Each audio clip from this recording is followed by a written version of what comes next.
My mom insisted on opening the windows for ventilation when a typhoon was approaching. I told her it was dangerous during the typhoon and urged her not to open them. Instead, she sneaked out and opened the balcony doors and windows in the middle of the night while I was asleep. In an instant, the floor-to-ceiling window shattered, and the typhoon rampaged into the living room. I was sleeping on the sofa when the wind lifted me half a meter into the air. I begged my mother to pull me to safety, but terrified I'd drag her down with me, she kicked me away. Don't blame me for being cruel. Once you're gone, your apartment and all your money will go to your brother. I was swept away by the typhoon, fell from the 18th floor, and died on the spot. My mother promptly cooked a pot of hairy crabs for my father and brother to celebrate, stubbornly insisting, if she had just agreed to open the window earlier, none of this would have happened. She and my father drained my bank account, gave my house to my brother for his wedding, and squeezed every last bit of value out of me. When I opened my eyes again, I had been reborn. I was reborn 3 hours before the typhoon hit. My mother was on her way with the whole family, luggage in hand, coming to seek refuge with me. Sweetheart,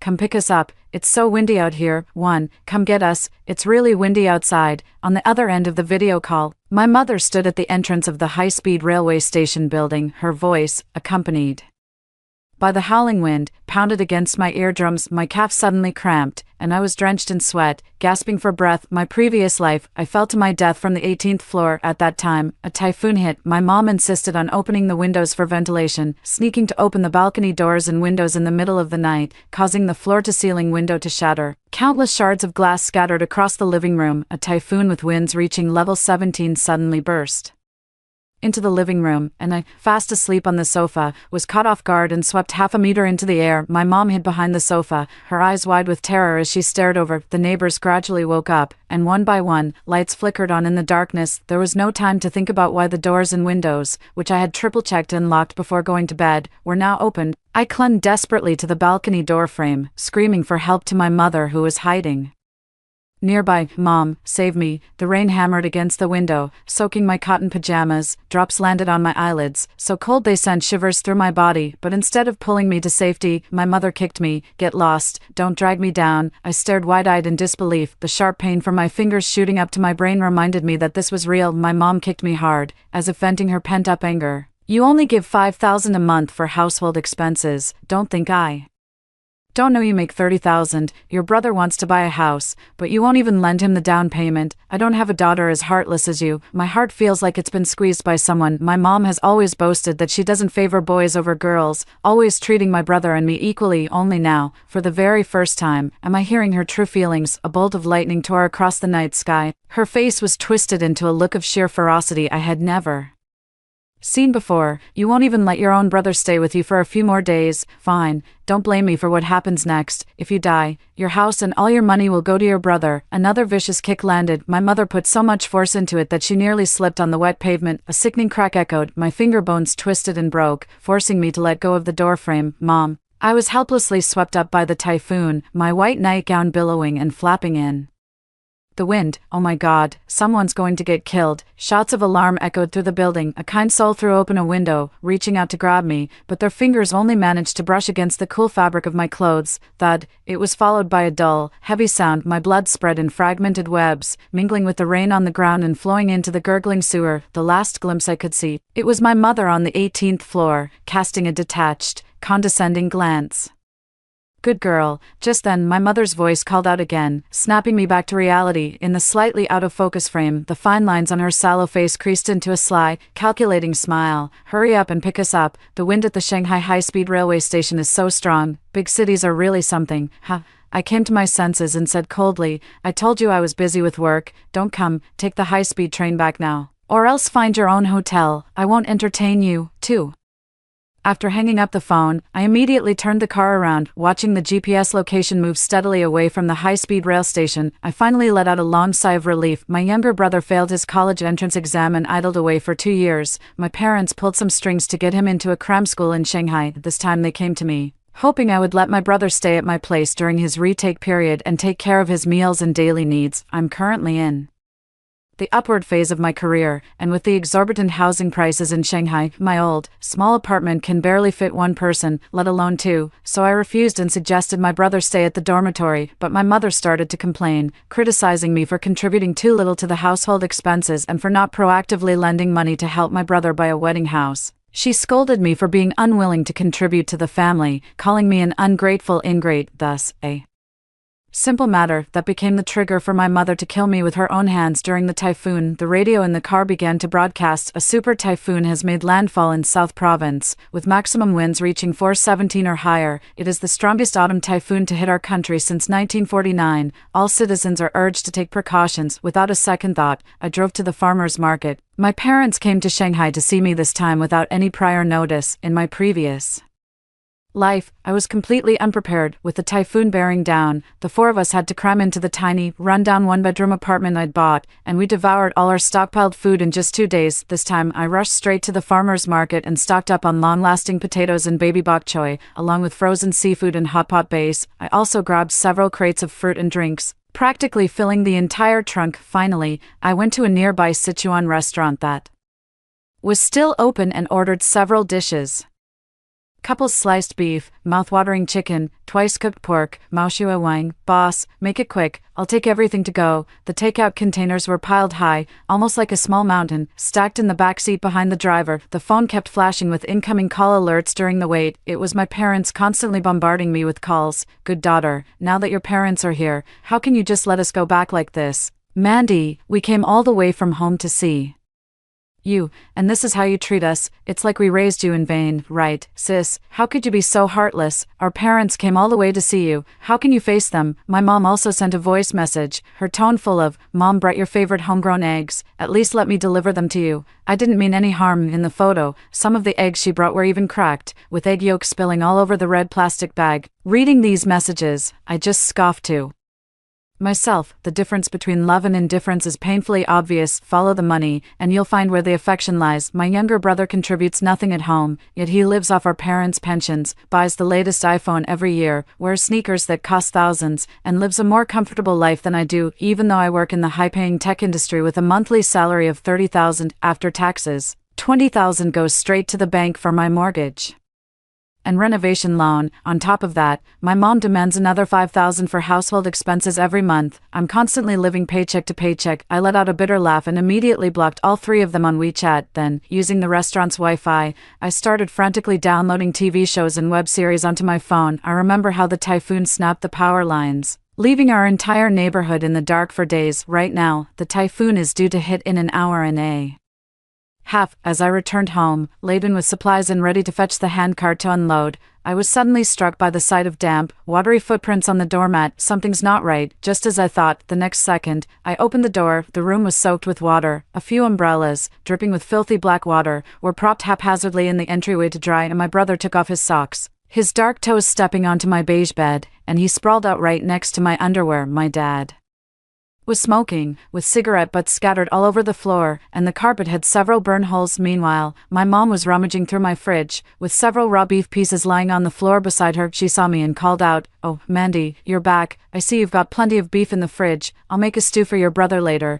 "3, I said sharply. "How did you get into my house? I told you to go home." My brother let out a disdainful chuckle. "Mom already found out where you live. Besides, you know what I do for a living." I took a deep breath. For the past 2 years since high school, my brother has been an apprentice locksmith, so he easily picked the lock on my door and walked in. "This is trespassing. I'm calling the police." My mom immediately grabbed my phone when she heard that. "We're family. What are you making a fuss about? We agreed to come see you. And look, we brought eggs." My mom proudly pulled out several bags of eggs, pickles, and homemade buns she had brought from home. The steamed bun is as hard as if it had been sitting out for half a month, but if you say she's frugal, she picks the most expensive items from my fridge, things like salmon, beef, and seafood that friends brought over and that I myself couldn't bear to eat. This comparison is truly heartbreaking. My mom is also pointing out flaws in my house. "Mandy, this bed of yours is pink. Toss it out and get a color your brother can use. Also, your brother will be staying with you for the next year. You better take good care of him. He's still growing, so make sure to buy him plenty of things like salmon and seafood." I listened to her go on and on. I clenched my fists, my mind racing with 1,000 thoughts. The typhoon is about to hit. Even if I call the police now, they won't make it in time. Looks like staying home is out of the question. I forced a smile as I looked at the room in complete disarray. "Okay, Mom, I gave you a chance. Don't blame me for what happens Next, after all, it's not unusual for a few people to die in a typhoon, right? While my mom was cooking, I immediately called the insurance agent I know from downstairs. Hurry over, I need to buy home insurance and personal accident insurance. I tried to persuade my parents again. This is my friend, who sells insurance. I'm thinking of getting a policy for our whole family. What do you think? My mom stammered. How much does this insurance cost? I said directly. No matter the cost, I'll cover it. Hearing they wouldn't have to pay, my parents exchanged a glance and agreed. That works. I purchased the highest level of personal accident insurance. If something happens to my family, I can get 10 million. While signing the insurance, my parents shielded the paper with their fingers, both writing my brother's name in the beneficiary section, and sneaking glances at me. My mom let out a few awkward laughs and explained dryly, "Your brother isn't as capable as you are. After all, as parents, we have to make sure he has something to fall back on." I took my mother's hand and said sincerely, "I understand, Mom. After all, he is the only son in the family." My mother nodded repeatedly with satisfaction. After signing the contract, I followed the insurance agent back to his place. I kept urging him on as I watched him personally enter the contract into the computer and complete the entire process, ensuring it would take effect the very next day. At that moment, the typhoon was just half an hour away. Outside the window, wind and rain lashed against the trees, bending them sideways. Peering through the floor-to-ceiling window, my mother sighed. "What's going on with the weather in Shanghai?" I picked up the umbrella from the entryway. "Mom, Dad, the typhoon's coming. There's no food at home, so I'm heading to the supermarket to get some groceries." My brother quickly called out to me, "Mandy, I'm coming with you. Staying at home is so boring." My mom quickly patted me on the arm. "It's windy out there. Look how the trees are swaying. It's too dangerous. Just let your sister go." I had no time to argue with them, so I closed the door with a cold smile and headed next door. My neighbor next door is a friend of mine. She bought the place across from me and recently finished renovating it. Since I supervised the renovation for her, I have a key. I sent her a message saying I'd be staying at her place for a few days. She agreed right away. She even sent me a red envelope with 50,000 yuan. With the typhoon coming, could you please make sure all the doors and windows at my place are locked? Thanks for taking care of it, and please stay safe. I glanced at my watch. Only 10 minutes left. I hurried downstairs and started moving all the fruits and vegetables I bought at the farmer's market earlier. After I had everything ready, I finally had a chance to open a cold Coke, chug it down, and lie back on the couch to catch my breath. I happened to turn my head and look. Outside the window, a storm was clearly brewing. The entire sky had turned an eerie pinkish purple, trees were swaying, and the plastic awnings of the street vendors below flapped violently. My social media feed was flooded with posts about it. My shorts, the wind took my shorts, went out for a stroll, and neither of my feet would listen to me. The traffic lights on the street got blown away. My expression turned grave. The typhoon has finally arrived. 5 in no time. The typhoon was trending on social media. In the short videos, the typhoon wreaked havoc. At first, people were still making jokes until houses were blown to pieces, coconut trees as thick as several people could encircle were snapped in half, and pedestrians were tossed about by the strong wind outdoors, almost lifted off the ground. It was truly alarming to witness. Many saw the power and ruthlessness of the typhoon and, marveling at the mysterious force of nature, prayed for the disaster to pass quickly. The authorities quickly issued a notice: a typhoon is approaching Shanghai. Please take precautions, avoid going out unnecessarily, lock all windows and doors, and stay safe. I sighed, almost compulsively, and checked all the windows and doors in the house again. Only then did my mind relax. Growling, my stomach suddenly let out a loud rumble. It was only then I realized how exhausted I was, my stomach completely empty and growling with hunger, and so I reheated all the leftovers I had packed up earlier. The rich, bubbling aroma of the spicy blood stew filled the room, its pungent chili oil making my mouth water uncontrollably. I turned on the air purifier, my forehead beaded with sweat from the heat, and then cracked open a case of the mango pomelo sago I'd just bought. Suddenly, the phone rang. It was my mom calling. I slowly ate a few pieces of tripe, letting the phone ring for a long time before casually answering it. My mom's accusatory voice immediately came through the line. "Mandy, did you block me on WeChat? Why haven't I been able to get through?" I pretended to be sorry and explained, "Maybe WeChat is down." "What's up, Mom? Just asking when you're coming back. Your brother wants to eat hairy crabs. Bring some back for him." My grip tightened as I looked out at the heavy rain, feeling a mix of irony and obedience in my reply. But now the typhoon and rain have suddenly intensified, my umbrella is broken, and I'm stuck at the supermarket. What should I do, Mom? Can anyone come pick me up? As soon as I asked her to come pick me up, on the other end of The line, my mom fell silent. I know they're not worried about me, but about the food, after all. I never cook at home. They can search my place all they want, but all they'll find are a few bags of chips and some meat in the fridge. But with things being so dangerous outside, it's even more impossible for them to come and pick me up. Sure enough, my mom replied, just stay hidden in the supermarket for now. I said again, Mom, I'm really hungry right now. There's food at the supermarket, but I don't have enough money. Could you transfer me some? My mom said impatiently, money, money, money. You're already working and still asking the family for money. You don't act like a daughter at all. Even if I give you the money, you can't bring the food back. She hung up the phone. I held my phone. Still in a daze. When I was very young, my mother could treat my brother and me equally, even splitting a meat bun in half for us. When did her concern turn into demands? Not only did she demand household expenses from me every month, but she also expected me to pay when household appliances broke, and when she was sick, she would call me first, asking me to take leave from work and return home to take care of her. She was shrewdly calculating right in front of me, playing her smug little games. When I really think about it, it's like my mother never loved me at all, just like in my last life, when she insisted on opening the window during the typhoon, even though I warned her repeatedly about the danger. She acted like she couldn't understand a word I said and snuck to open the window in the middle of the night. Is she really that naive? Actually, no, it was just a test of my compliance for her. The more distressed, angry, and agitated I became, the more she watched. A dark, secret thrill of domination would stir within her. Instead, she had me under her control. Her power over me was absolute. No matter how much I resented it. She's my mother. What could I possibly do to her? I just don't know about this lifetime. What if my mom insists on opening the window while I'm not home? Suddenly, I remembered that I installed a surveillance camera at home. Opened the surveillance software. My mom cooked all the seafood and beef from the fridge, and the whole family ate until our mouths were greasy. After my brother had his fill, he kicked the eggs my mom brought for me.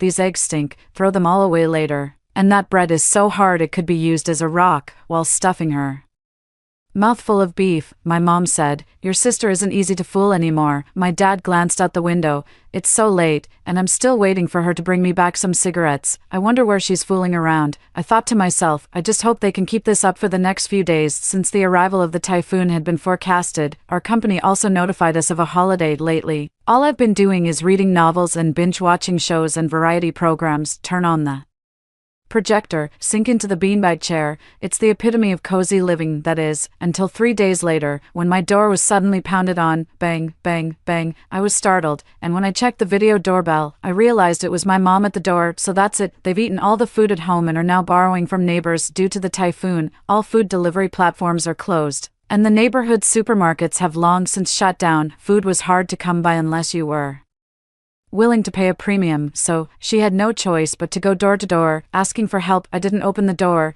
Instead, I pressed my ear against it to listen. Getting no response, my mother looked puzzled and then knocked on another neighbor's door down the hallway. As soon as the door of the neighboring house opened, my mom immediately said, I'm from next door. Do you have any food? I'll have my daughter pay you later. The neighbor glanced at my mom and said, we have instant noodles, 200 for a pack. Isn't this robbery? Fine, have it your way. The neighbor next door slammed the door shut with a bang. My mom was hopping mad with worry and started frantically calling me again. Mandy, you're at the supermarket, right? You must have plenty of food. Hurry home and bring some for the family. I can't, Mom. I'm still stuck at the supermarket. The wind outside is way too strong. I can't get out. Well, how about you send Mom some money? She can find someone to buy some food. Just send 10,000 yuan for now. I continued to refuse. Mom, don't you remember, I already used this month's salary to pay the mortgage. I don't have any money left, and I'm starving at the supermarket too. My mom got furious. Then you should find a way to steal some food from the supermarket and bring it home. Your father and I came all this way to see you. You can't just stand there and watch us starve to death in your house, can you? I shrugged. We'll see. After the call ended, my mom's eyes turned red with anger, and she came home and started smashing things. When Mandy gets back, I'll teach her a lesson. I told her long ago, what's the point of a girl studying in a big city? She'll only end up with a wild heart. From now on, I need to figure out a way to make her hand over her entire 30,000 yuan monthly salary to me. She also needs to reimburse me for the instant noodles this time. Seeing no one paying attention to her, she snatched my dad's phone and yelled at him. Did you hear that? Your good daughter is Really something now, not listening to me at all. My dad was busy watching a live stream of a pretty girl doing PK and acting cute. After his phone was snatched away, he slapped my mom across the face. "What are you yelling for? Don't disturb my live stream." My mom stood there, stunned, covering her face, looking at my brother as if seeking help. My brother was too busy gaming, cursing under his breath, and didn't even notice her. My mother bit her lip, at a loss for words. In the past, I would have stepped in front of my mother and berated my father and brother. Only after I'd finished my heated tirade would my mother step forward with a gracious smile to play the peacemaker. "Oh, Mandy, don't be so harsh. Your father and brother didn't mean it. Sweetie, what would you like to eat? I'll make it for you." Perhaps she was also thinking of the past, as a distant look briefly crossed her face. In the end, with the red handprints still visible on her face, she bought a few packs of instant noodles under the neighbor's strange and judgmental stares. 7. I wonder if it was because of the argument, but that evening, my mom complained again about chest discomfort. "Felix, could you open the window for a while? How can you not open the window for ventilation all day?" My dad immediately shouted at her to stop. "Are you crazy? You're opening the window during a typhoon. If you want to die, go ahead and do it yourself. But don't drag me down with you." After being scolded, my mom calmed down.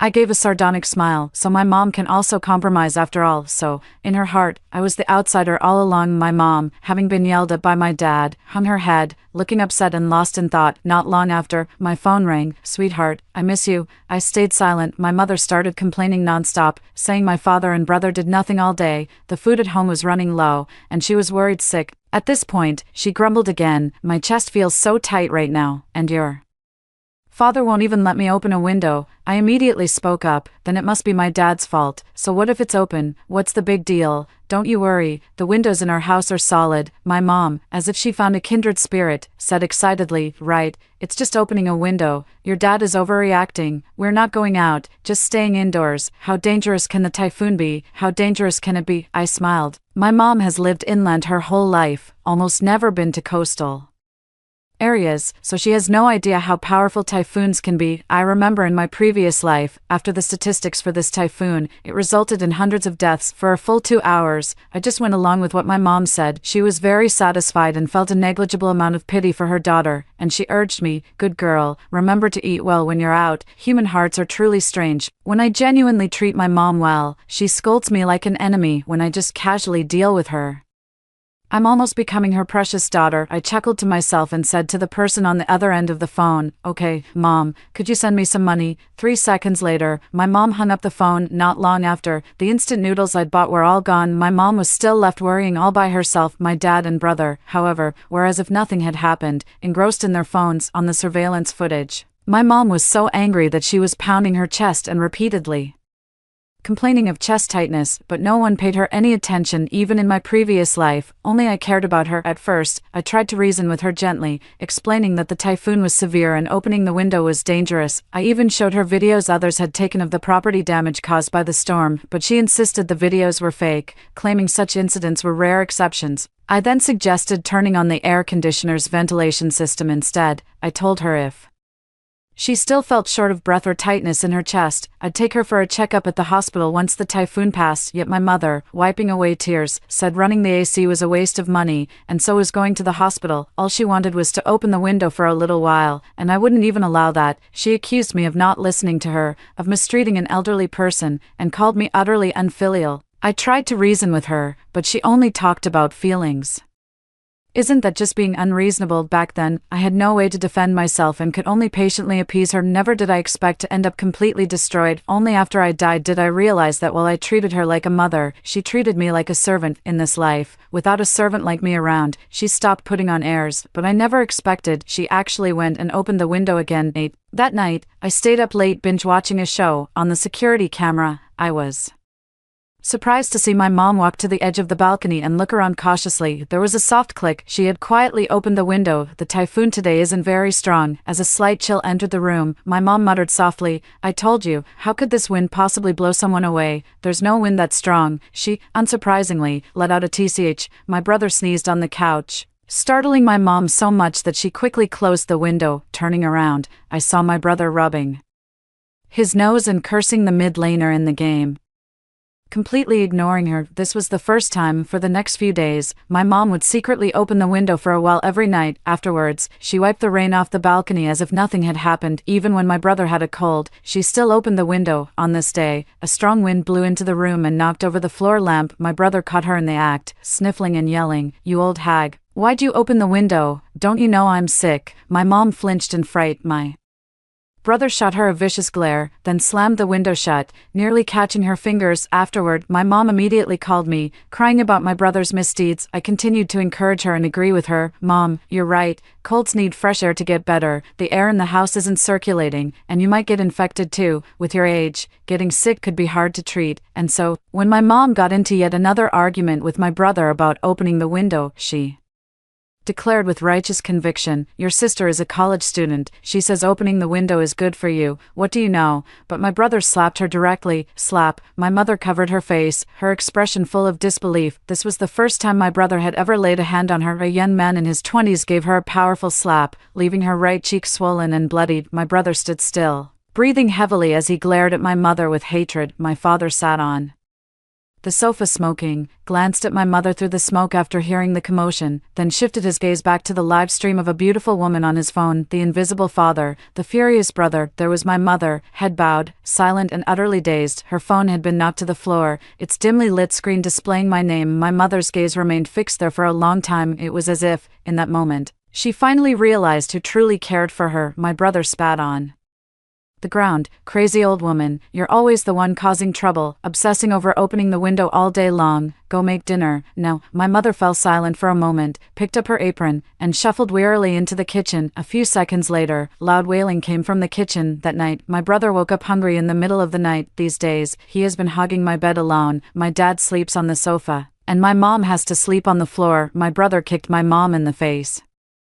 "Got any food? I'm starving. Don't want instant noodles." Perhaps it was the accumulated negative emotions from the day taking their toll. After being kicked awake, my mom paused for a moment, then suddenly erupted. She threw off the blanket and shouted, "Am I your Felix family's nanny? A few days ago, I said I had no money to buy food, and all of you just turned a deaf ear. Now you're hungry again. Where am I supposed to cook for you?" My dad woke up, annoyed. "What are you yelling about at this late hour?" My mom only grew more aggrieved as she spoke. "You two don't treat me like a human being at all. Only my daughter cares about me." After saying that, she darted to the balcony. "I have no say in this household. I can't even open a window without checking with you two. I can't take this anymore." She snapped open the window. Who would have thought that after opening the windows for so many days, nothing had gone wrong? And at this moment, bang, the entire floor-to-ceiling window suddenly shattered, sending shards flying in all directions, making a sound like an explosion. In the dark, I sat expressionless in front of the monitor, glancing at the time, September 28th today, the very day I died in my previous life. 9. The floor-to-ceiling window shattered. My mother was at a complete loss, and her first instinct was to shift the blame. How was I supposed to know the wind would be this strong today? The quality of this glass is terrible. As usual, she shifted the blame onto me,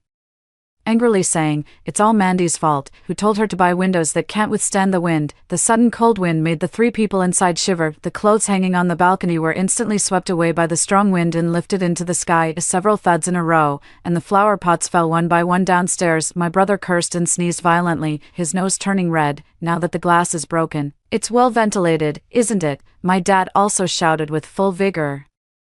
"Stop making a fuss every day, come here right now." A loud roar silenced my mom. She hunched over and moved cautiously toward the living room. Even though the balcony had floor-to-ceiling windows, there was still a door separating it from the living room, so the spaces weren't fully open to each other. If my mom could just get to the door in time and close it, the family would still be safe. But right at that moment, the wind suddenly intensified. A powerful gust of wind lifted her clean off her feet. Her face was a mask of terror as her body was nearly lifted off the ground. The violently swirling typhoon winds tore through her hair, whipping it and the rain against her face. My mother frantically grabbed the balcony door frame, just as I had in my past life. "Help! Somebody help!" As if I were her last lifeline, she screamed at my dad and brother. "I can't hold on to the door frame anymore. Come quick and pull me up." But my dad and brother just watched with wary eyes, refusing to take a single step toward the balcony for fear of being dragged down with her. After exchanging a glance, they simply ran into the kitchen and locked the door from the inside. My mother's eyes were filled with shock and disbelief. She glanced outside at the raging storm, shuddered in fear, and immediately shouted, "Damn it, you two, father and son, I take care of you every day, feed you, clothe you,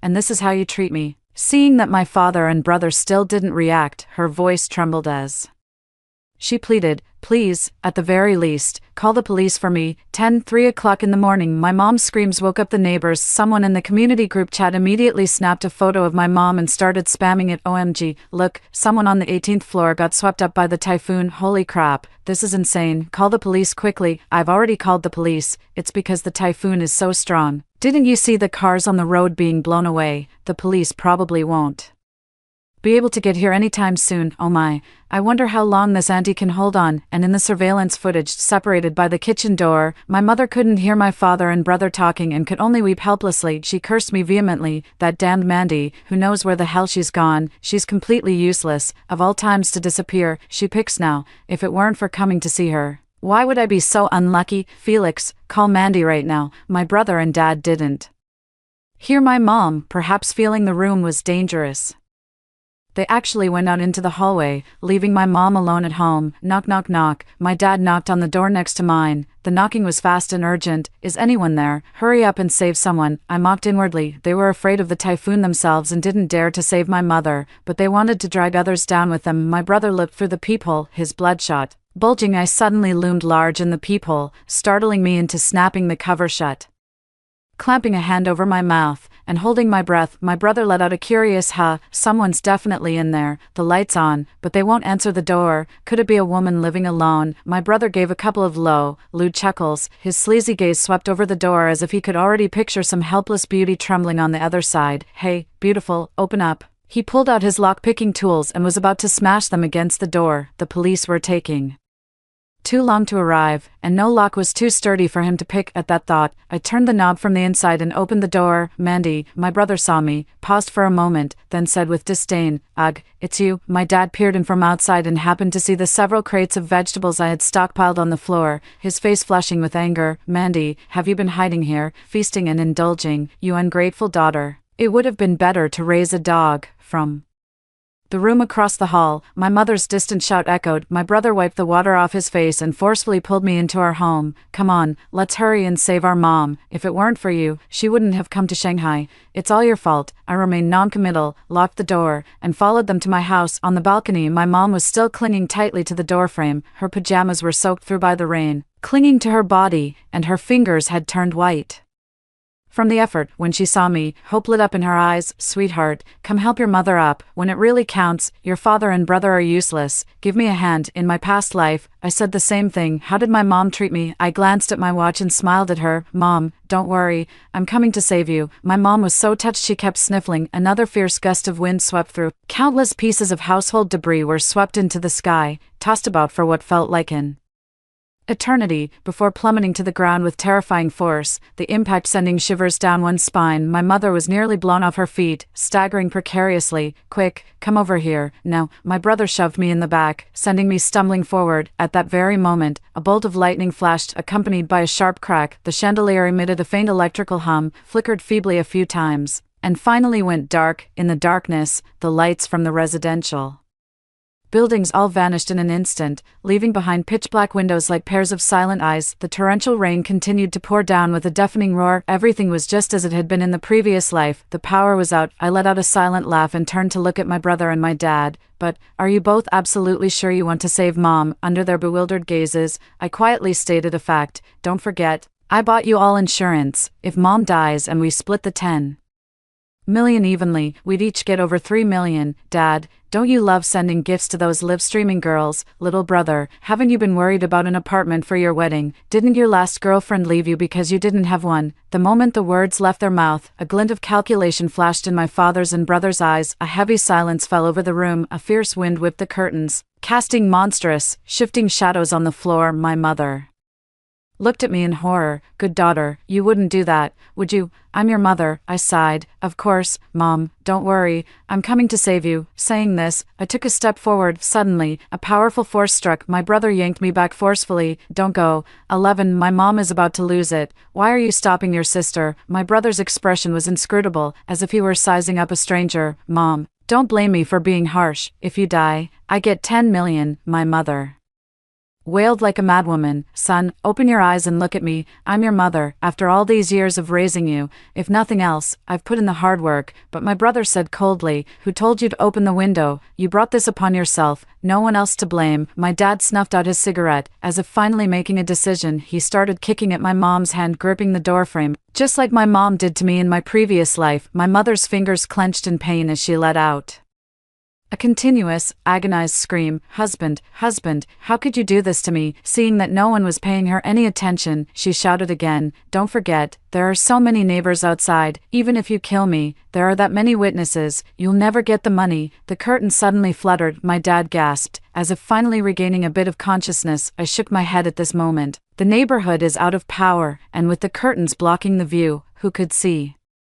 anything in this pitch darkness? My mom has finally given up. Torrential rain poured down. My mom, drenched, yelled at me, "Mandy, I'm your mother. Do you have to oppose me like this?" I looked apologetic. "Oh, I shouldn't have said that. Mom, I wanted to help you, but Dad and my brother stopped me. They were dead set on getting the insurance money. What was I supposed to do?" Mom. Rain drifted into the living room. Following my father's lead, my brother started kicking our mother. My mother let out agonized cries of pain every now and then. I watched this absurd farce unfold from a distance. "Mom, take a good look. This is your precious husband, your precious son, and this is why you killed me in our past life." Just as they were beating my mother, suddenly, in the midst of the storm, the entire building shook violently. I almost lost my balance too. The slab building is not soundproof. The residents upstairs and downstairs were screaming in panic, in complete chaos. "Fuck, is it an earthquake? Why is the building shaking? No, it's the typhoon. Oh no, the building isn't going to collapse, is it?" 12. The entire building is leaning. The building swayed rhythmically back and forth with the fierce wind. Just as my dad and brother were paralyzed with fear by the swaying building, my mom turned the tide. With one hand, she grabbed my dad's calf and yanked hard. My father only had time to let out a terrified cry before he was swept 3 meters into the air by the typhoon, like a kite with its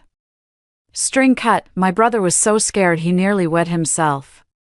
He tried to move towards me, but my mother yanked him back, so my brother grabbed my mother's hair and pulled hard. "You crazy woman, let go." I said let go. Tears welled up in my mother's eyes from the pain, yet she clenched her teeth and refused to let go of his arm. The building gave another sudden lurch. My mother and brother, locked in their struggle, were both flung from the balcony. My brother's face was contorted with absolute terror. In less than half a second, my younger brother was swept up, joining my dad, who was already in midair. Their limbs collided hard, making it look painful just to watch. Instead of falling due to gravity, they kept rising and spinning with the typhoon. My mom had no time to worry about my dad and brother. Clinging to the steel frame of the air conditioner's outdoor unit, she gasped for breath, as if given a second chance at life. "Daughter, help me, please." Soaked to the bone and shivering from the cold, she screamed at me from a distance. I hid in the kitchen, locked the door, and just stared at her, motionless. She called out again and again, to no avail. "My dear daughter, it's me, your mother. From now on, we can live a good life together with the compensation money. Come here, please." Seeing that I didn't move, the sparkle in her eyes finally faded away bit by bit. At this moment, the palm of my mother's hand was already rubbed raw with blood. Despite her fingers constantly tightening, the friction was greatly reduced due to sweating, causing her to slide down a notch, like a swaying blade of grass. Time passed, though it was impossible to tell how much. The wind began to die down. Woo, woo. The main gate of the residential complex slowly creaked open. A siren wailed from downstairs, its drawn-out cry like a sob. Blue and red lights flashed. It was the fire truck, arriving belatedly. I stepped out of the kitchen, in my mother's expectant gaze. I reached out and wiped away the tears from her eyes. After such a shock, my mother, seeing me approach, opened her mouth and emitted unintelligible wails in her excitement. "Mom, I'll pull you up right now," I shouted, but my actions were completely the opposite. I pried open my mother's tightly clenched fingers one by one, just like how my mother treated me in my previous life. My mother's face was filled with terror. She kept shaking her head, her voice trembling. "Good daughter, save your mother, save her. Mom promises to be good to you and will love you dearly." I let out a soft, almost inaudible sigh. "But Mom, I will love myself." A loud splash. Everything seemed like a slow-motion replay. I cried and shouted at the falling figure, as if afraid no one would hear. "Mom, why did you let go?" My mother had just enough time to exchange one last, desperate look with me before she fell. The night was pitch black. A clamor of frantic shouts erupted from downstairs. "Catch her! Catch her!" The firefighters raised the orange inflatable cushion high, skillfully directing and Shouting, bang, everything happened so quickly my mother fell from the height of the 18th floor onto the inflatable cushion held high by the firefighters, bouncing up and then slamming back down. The plump orange inflatable pad suddenly deflated after taking a hit, quickly filling with puddles of mud in the torrential rain. Firefighters, wearing helmets, moved methodically around my mother, carrying her to the ambulance. My mother herself lay unconscious, her eyes tightly shut and limbs twisted. 13 Afterward, the firefighters recovered the bodies of my father and my younger brother. They had been swept away by the typhoon, carried hundreds of meters, and died on the spot. Their condition was utterly horrific. My mother, meanwhile, was rushed to the hospital for emergency treatment. I clutched the doctor's hand and, in front of everyone, wept until I was nearly unconscious. "Doctor, please, I'm begging you. Save my mother, my father, and my brother both died in this typhoon. She's the only family I have left in this world. Please, you have to do everything you can. I'm on my knees begging you." The doctors and nurses quickly rushed to stop me. The other patients nearby, seeing me in such a pitiful state, eyes blurred with tears and utterly disheveled, were visibly moved. But when I got home that day, I had hot pot. I ate until I was sweating profusely and even let out a burp. Finally, everything was over. A week later, the typhoon has passed, the rain has cleared, and the autumn sun shines over the land. The city, having endured hardships, has regained its former prosperity and orderly state. With people resuming production, the streets are once again filled with noisy vehicles and pedestrians, and the morning rush hour subway remains unbearably crowded. Just like countless other office workers, I headed back to the office to resume work. In the office, my colleagues were animatedly discussing the typhoon that had long since passed. I gave a faint smile and said nothing. Over the weekend, the sun was blazing. The hospital called to tell me my mother had woken up. I brought a whole crate of hairy crabs to visit her. In the hospital bed, she was wrapped from head to toe in bandages and couldn't move a muscle. Overnight, she aged 10 years. While giving my mother an injection, a few nurses said with pity, "I heard this patient was swept up to the 18th floor during the typhoon and fell. Her husband and son died on the spot. How tragic." I interrupted them and let out a sigh. But you know what? All our doors and windows were securely locked. It was my mom who insisted on opening a window in the middle of a typhoon. Even when we told her not to, she went ahead and did it in secret. That's what caused the whole tragedy. The nurses' expressions changed instantly. They gave my mom a strange look, whispered among themselves as they walked away, leaving behind a muttered, "Serves her right." My mom was whimpering at me. She couldn't speak. Her vocal cords were damaged in the fall. "What's wrong, Mom?" I asked with a smile. My mother gestured for me to come over. Tears of regret welled up in her eyes, and her dry palm slowly stroked mine, over and over again, like a loving mother. But the next second, she pulled out a fruit knife from under the bedding and stabbed at my palm. Clang! I knocked the fruit knife away and mocked her. "Mom, why do you want to kill me? It was Dad and your brother who wronged you." "Oh, I almost forgot. They're dead. You can't even hate them anymore." My mother was so angry she pounded the hospital bed, making the 4-line in her hand sway. I pretended not to notice, unwrapped the hairy crab, and began eating it slowly. "Mom, I had a dream. In the dream, you opened the window in the middle of the night, but I was the one swept out by the typhoon. For your brother's sake, you pushed me down with your own hands. I died on the spot. And you turned around to cook a pot of hairy crab for your brother, then took over my savings and my house." Hearing my words, the anger on my mother's face gradually subsided.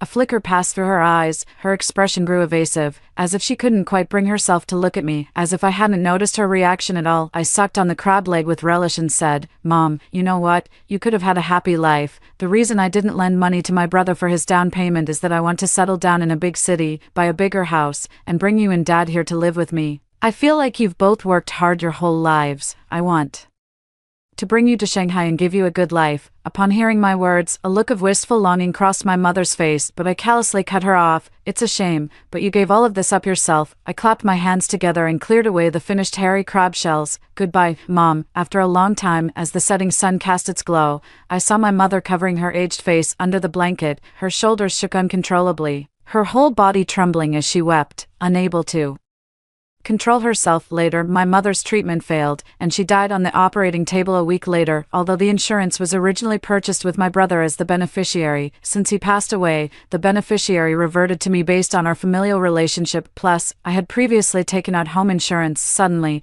I had 35 million more in my hands. You could say I struck it rich overnight. Some gossipy relatives, green with envy over my money, started spreading rumors that I had planned the whole thing. I went to find him and poured my heart out in tears, right to his face. I have a wonderful relationship with my family, even though my parents and my brother are gone, and I received 30 million in insurance money. You have no idea how heartbroken I am. Why must you spread rumors and bring up my painful past again? The other relatives glared at him, scolded him, and comforted me. The gossipy relative fled in panic. I persisted relentlessly, riding my electric scooter, crying all the way as I chased his car to his workplace. From then on, no one dared to gossip about me. I lived a life of financial freedom. Story 2. In my past life, I was too kind for my own good. I saved the nanny's daughter from human traffickers, only to end up being kidnapped myself. 20 years later, after immense struggle, I finally made my way back home, but I discovered my parents had adopted the nanny's daughter, who was now living the life that should have been mine. Showered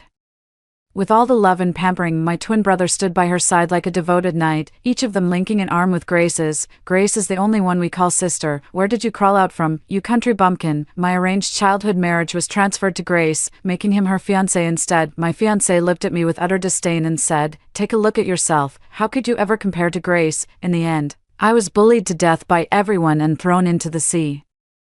Heaven has eyes. I can't believe I went back in time to the very second before I saved Grace this time. When Grace looked at me with a terrified face begging for help, I calmly turned around and walked away. In this life, it's your turn to be trafficked and live through my nightmare. See you in 20 years. Help, Laura, save me. In a van not far away, a little girl was clutching the door, crying her heart out. I will never forget this familiar scene for the rest of my life. Isn't this the very day I saved Grace, only for her to betray me? From that moment on, I will never forget this instant. Not for a single day, minute, or second. The little girl's strength could only go so far, and soon she was dragged inside by the older woman. Help, Laura, save me. In my past life, hearing that cry on my way home from school, I immediately dropped my backpack and rushed over, pulling Grace out of the vehicle. I grabbed her hand and we ran into the alley, with the traffickers hot on our heels. Just as we were about to make our escape, the old woman was closing in on us. Grace, panicking behind me, grabbed me and shoved me backward. "Sis, I'll go get help right away." But that help never came. An old woman captured me, trafficked me into the deep mountains, and used me as a breeding machine. I bore 8 children and slaved away for half my life, yet Grace managed to escape, claimed to be my savior, and was adopted by my guilt-ridden parents. She lived happily as their foster daughter for the rest of her life. When I didn't respond, Grace immediately changed her story. "Go after her. She's from a wealthy family. She's worth more. Don't take me." No. Every pair of eyes in the vehicle locked onto me. Without a moment's hesitation, I spun around and bolted. "Now it's your turn to live the life I had in my previous incarnation. See you in 20 years. Grace is the daughter of Marianne, the nanny." After learning her daughter had been trafficked, Marianne was consumed by grief, weeping uncontrollably day after day. But what could be done? Like my past self in a previous life, nothing could change the situation. Endless mountains and deep forests stretched as far as the eye could see, with no signal in sight, each peak towering higher than the last. Grace should have arrived there by now. I suppose Marianne was crying her heart out. She only had this one daughter, just like how I'm the only child to my parents. When my parents lost me, they were just as heartbroken as Marianne at first, but later, they ended up adopting Grace because of her attentive care and what she called her life-saving favor. My parents poured all the affection they had for me, their only daughter, into Grace. My princess bedroom became hers, my elite school became hers, and even my violin and piano became hers. It broke my heart. Grace took my parents, my brother, and even my fiancé. By the time I got home, it was already a done deal. Neither father nor mother cared for me, despite being born into wealth and privilege. I ended up living like a beggar. Eventually, Grace confessed to me that she pushed me on purpose. She didn't leave until she saw me being taken away, and she never even called the police. I tried explaining to my parents, my fiancé, and even my own brother, but all I got in return were their looks of disappointment and contempt. That time in the countryside really corrupted you. Grace has been nothing but kind to you since she returned, and yet you still try to frame her. It's a good thing it was you who got taken. You must be so wicked that even heaven can't stand the sight of you. You deserve every bit of what you're going through. Grace, you're quite the master at winning people over. I wonder if those tricks would work out in the... I would occasionally approach the grieving Marianne to offer her some comfort and guidance. After some time, Marianne had mostly processed her emotions, but she still carried a deep sadness. She looked at me with gratitude. "Miss, you're so kind. I truly appreciate all the care you've given me during this time." I smiled. "There's no need to call me Miss anymore. From now on, just call me Laura. You can think of me as another goddaughter of yours." Marianne waved her hands anxiously. "Oh, I couldn't possibly do that, miss. Someone of your status deserves much more respect. I lowered my head in dismay. Back then, even though I did everything I could to save Grace, she was still taken away. I feel so guilty about it." Upon hearing this, Marianne hugged me with a pained heart. "Miss, please don't blame yourself. Perhaps this is fate. I'm already eternally grateful that you saved Grace once." I curled my lips into a smile where Marianne couldn't see. "Marianne, why don't you adopt another girl instead?" This time, Marianne didn't object. I personally took Marianne to the orphanage. Initially, she wanted to adopt a boy to carry on the family line, but I rejected every suggestion. If she's meant to replace Grace, she'd better be an exact replica to make things interesting. I spotted a little girl fighting stray dogs for food, dark and skinny, yet she fought with such ferocity. What really caught my eye was the defiant stubbornness in her eyes, that refusal to admit defeat. She's got that wild streak and a fiery temper. If she goes up against that scheming Grace, that little manipulator's bag of tricks is going to get completely wrecked. "She's the one," I said, giving her a little tap on the head. "Marianne, you're absolutely going to love her." Marianne couldn't understand why I was so set on choosing this grubby-looking girl, but she always treated whatever I said as gospel. If the young lady says it's good, then it's good. Upon returning home, I found the door carved from a single piece of Paraiba tourmaline, the entire wall lined with walnut bookshelves, and the glass floor beneath my feet inlaid with deep-sea sapphires. This is where I truly belong, not in that impoverished backwater. Spotting my twin brothers seated on the sofa, I gave them a gentle smile. They bounded over like two eager puppies, clinging to my arms. "Sis, you're back. I've missed you so much." I patted each of their heads, and they basked in the attention with blissful expressions. "I just helped Marianne adopt a daughter. If you ever meet her, don't you dare bully her." The twin brothers exchanged a glance and replied in unison, "Got it, sis, like we'd ever dare disobey you." In recent years, I've stopped micromanaging them like I used to. No more lecturing about right and wrong, dos and don'ts. Like Grace in my past life, I always gently accept them no matter what they do. "Don't want to study? Fine. Want to play games? Go ahead. Made a mess? I'll handle it." They can make all the trouble they want, carefree and without studying. Just having fun is all they need. Gradually, they became more and more dependent on me and listened to my words increasingly. They will become the blades in my hands, cutting down every obstacle in my path. In my previous life, I thought my brothers despised me because I'd been away from home too long, or because I'd done something wrong. I thought it was all my fault, until one day I accidentally walked into their room and found the walls plastered with surreptitious photos of Grace, every private angle imaginable. I threw up on the spot. They're actually in that kind of relationship. No wonder every time that little manipulator starts crying, my two brothers are always the first to rush in and play the white knights. Having a woman like her as my sister is just shameful. Everything in this house belongs to Grace. Get back to your countryside hovel and don't you dare compete with her. I wonder if in this lifetime, my brother's sword will be pointed at the woman they loved most in their past life. After turning both my younger brothers into good-for-nothings, I became our parents' favorite child. After being reborn, I'm practically unstoppable. When my younger brothers threw tantrums about avoiding business and finance courses, I stepped up to master them. I also embraced the equestrian and fencing lessons they shunned, quickly surpassing their skill level. My rapid progress soon outpaced my instructors, leading to a succession of increasingly elite mentors. These masters consistently praised my exceptional aptitude. Academically, I consistently ranked first in the entire school, never once slipping to second place. Praise came flooding in from all directions, and my parents were swept up in the adulation. Beyond regular coursework, I also attended various training programs during my free time: fencing, equestrian, piano, ballet. I never missed a single course required for an heir's education. Gradually, my parents shifted all their focus to nurturing me, and trusting my younger brother entirely to my guidance. I accepted with a smile. Once in my hands, did he really think he could escape? Oh, and about my fiancé, unlike Grace, who went all out to please her golden bachelor, I deliberately kept my distance. I would greet everyone at school with a gentle, warm smile, yet I never once cracked a smile for my fiancé, but he totally ate it up.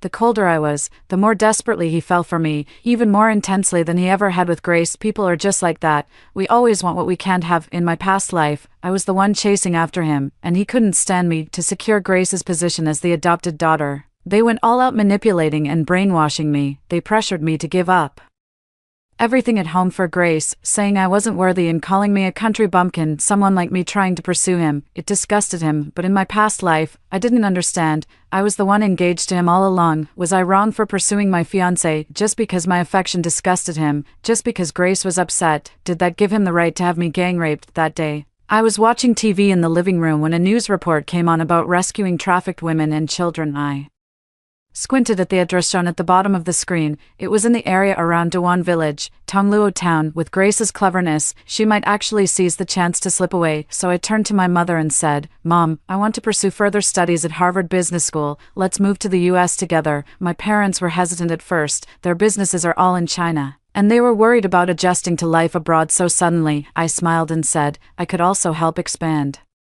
our family business in the US while I'm at it." My business acumen had long been recognized by everyone. The moment I said this, my parents' eyes lit up and they immediately agreed. My two younger brothers were the same. Wherever I went, they were sure to follow. A week later, with all the paperwork completed, our entire family moved to the United States to live, worried that I might struggle with the food. Marianne anxiously came along as well. Before leaving, my mother asked if I wanted to sell this old manor. I shook my head with a smile. No need.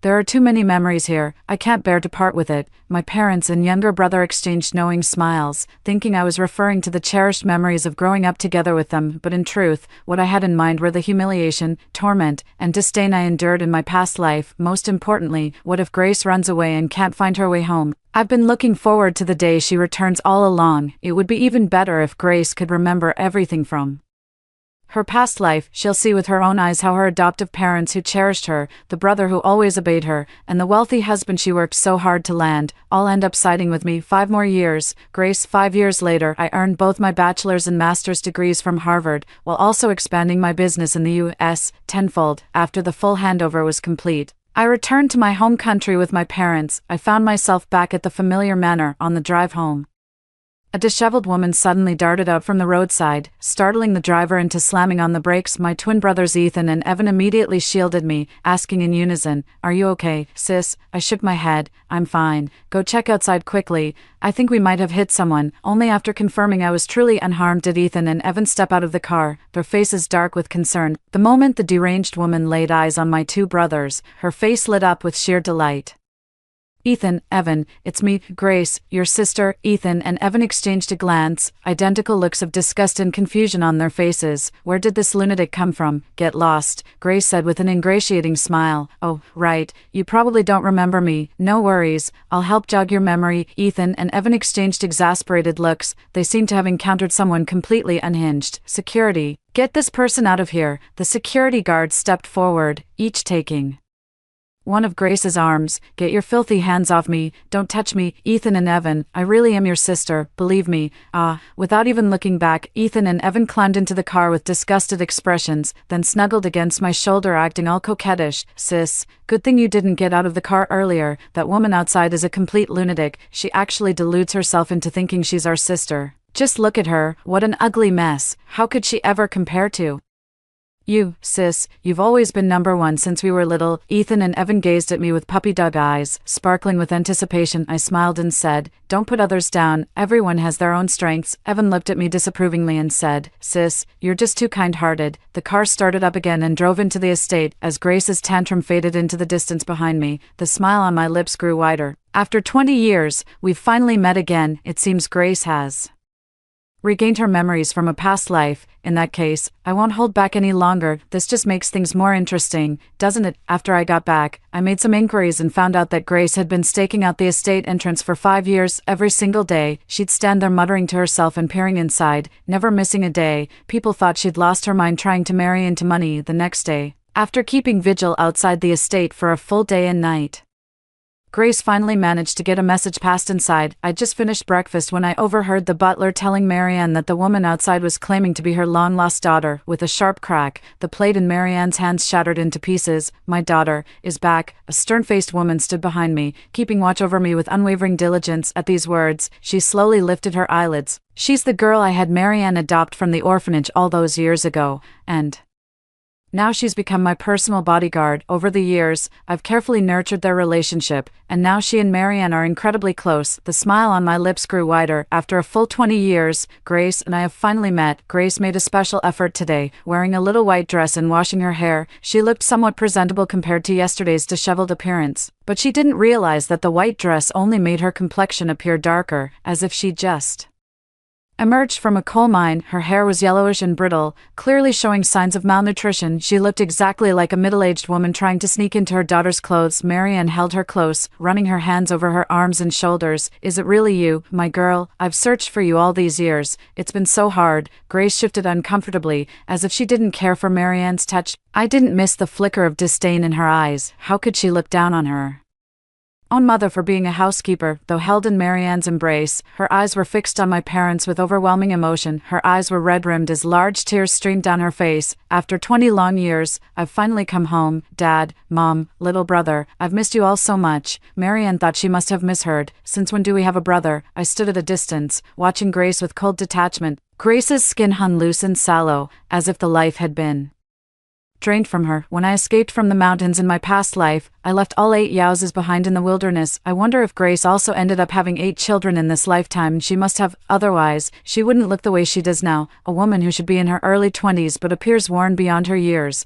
like she's in her 40s. As soon as she caught sight of me, Grace's eyes turned venomous, and her face darkened. Her expression was thick with bitter envy and seething malice, as if I had stolen everything that should have been hers. I let out a sudden laugh. Is this what you call being wronged? I remembered the day I found my way back home in my previous life. Not a single person in the family welcomed me, as if I were a complete stranger. My twin brothers, Ethan and Evan, stood on either side of Grace like knights guarding a princess, each holding one of her arms. Mom, Dad, did you get the DNA test results? Is this old woman really our sister? I didn't even get a bite to eat before being dragged to the hospital for tests. After getting the test results, their attitude turned even nastier, their eyes filled with disgust. Having a sister like this is so embarrassing. Taking her out in public would be so humiliating. How could she ever compare to Grace? Honestly, I'm starting to wonder if there was a mix-up at the hospital. Maybe Grace is actually your real daughter. They looked me up and down with condescending stares, their eyes making me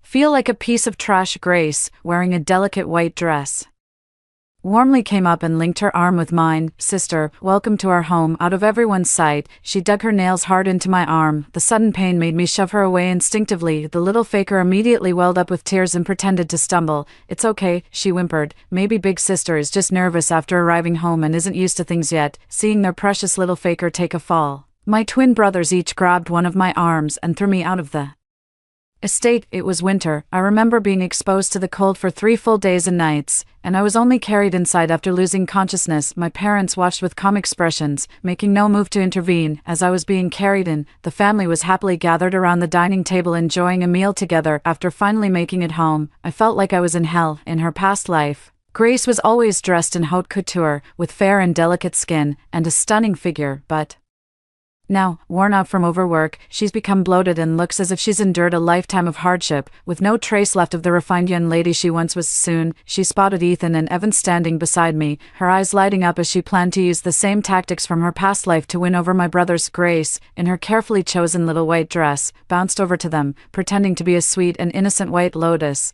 her voice dripping with exaggerated sweetness. Hey, Ethan and Evan, since we'll be living together from now on, just think of me as your big sister. Looking forward to getting to know you both. With a playful wink, Grace leaned forward slightly, revealing a glimpse of. She seemed to have forgotten her current appearance, her bulky figure, oily and rough skin, and calloused hands. Can you imagine a woman in her 40s putting on an exaggerated, cutesy act and trying to act all coy with you? Ethan and Evan both wore identical looks of disgust on their faces, immediately stumbling 3 steps back in horror. Ethan even threw up on the spot. Seriously, lady, who the hell are you? Grace's face instantly fell apart. Darling, I'm your sister. Grace was now significantly shorter than in her previous life, and combined with her swollen, dark appearance, she looked like a ball from a distance. Even Marianne looked more like a daughter than she did. I looked at Grace with admiration. She was doing much better than I had in my past life. Back then, I was starving in skin and bones, but at least she had managed to put on some weight. Ethan looked absolutely livid. Get lost, lady.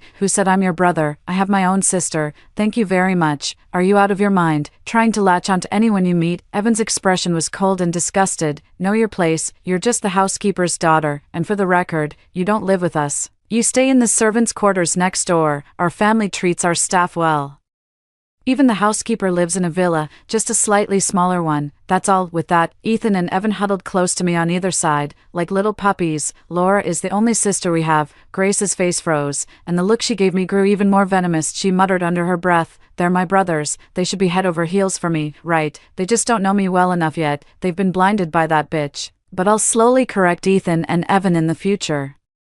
With my sharp hearing, I caught every word and nearly couldn't hold back a snort of laughter when Grace saw me laughing at her. A venomous look crossed her face. For some reason, she took a step closer to me. Just like in our past life, Grace tried the same old trick. I played along and gave her a shove. This time, Grace wasn't faking it. She hit the ground hard, and I even heard the sickening crack of a bone. Last time she took a dive. But this time I made sure she went down for real. Grace's face contorted for a moment before quickly reverting to a pitiful expression. "Sis, I just wanted to say hello. Why did you have to push me?" Unfortunately, no one was paying attention to her act. Mom, Dad, Ethan, Evan, even Marianne, they all crowded around me. "Laura, are you hurt? Are you okay? That disgusting beggar actually touched you. Sis, I'll wipe it off for you with a handkerchief later. Miss, are you all right?" Grace sat frozen on the cold floor, her face a mask of disbelief. "She's the one who got hurt. The least you could do is check on her. What's wrong with you people?" Ethan and Evan approached Grace with grim expressions. The flash of surprise on Grace's face vanished instantly, replaced by her rehearsed portrayal of a pitiful victim. "Thanks, I'm fine. It's just..." But before she could finish speaking, she was cut off. Ethan spat the gum he'd been chewing right onto her face with a wet smack. "You damn schemer. How dare you mess with my sister? I'll make you pay." With that, Ethan delivered a brutal kick to her stomach, sending her crashing against the door. Evan adjusted his glasses and said, "Since you love playing the victim so much, why don't you take it all the way?" Ethan and Evan stepped forward, seized Grace by the arms, and dragged her all the way outside the estate gates. "No, you have to believe me. She's the one who pushed me. I swear, I'm not lying." Even her own mother Marianne glared at her viciously. "How dare you slander the young lady? She's been nothing but kind. She even prepared a bedroom specially for your return, and now you have the audacity to spread lies about her in public." My parents shook their heads at her in disappointment. "We were going to look after her out of respect for you, Marianne, but it seems she doesn't know what's good for her." I gave Grace a gentle smile as she was being dragged on the ground, mouthing the words silently. "I pushed you on purpose." Grace's eyes widened abruptly. "Look, everyone, Laura just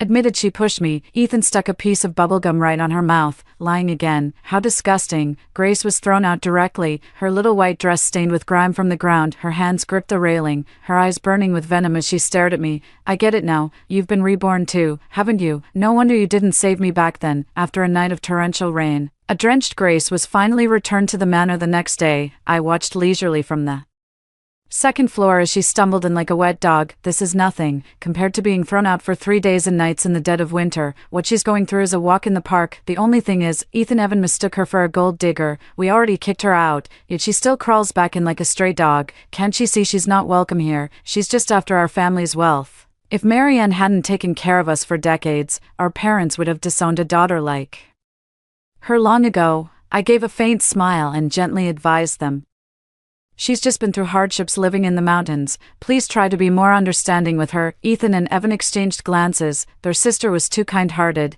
They would take care of this nuisance that was bothering her. On the sofa, Marianne took Grace's hand and sat down with her. "I told Grace she shouldn't have spoken to me like that the other day. As the eldest daughter of this household, she ought to respect me, look after me, yield to me in everything, and always put me first." Grace probably realized she's no match for me yet, having just arrived, so she put on an act of obedience and nodded in agreement, though I could see the suppressed frustration twisting her expression. "TCH, her acting isn't as good as it was in her past life." Then Grace started playing the victim again, going on about how miserable her life had been all these years, and how the family that trafficked her had enslaved and abused her. She never got to go to school when she reached the right age, never learned to read or write, and was forced to work around the clock at home every single day. This gradually swayed Marianne's sympathy to her side. Grace completely avoided mentioning that she had given birth to a child. A smile played ever more brightly on my lips. I never dared bring it up in my past life either. And then, on the very day I brought my boyfriend home, Grace suddenly showed up with my children in tow,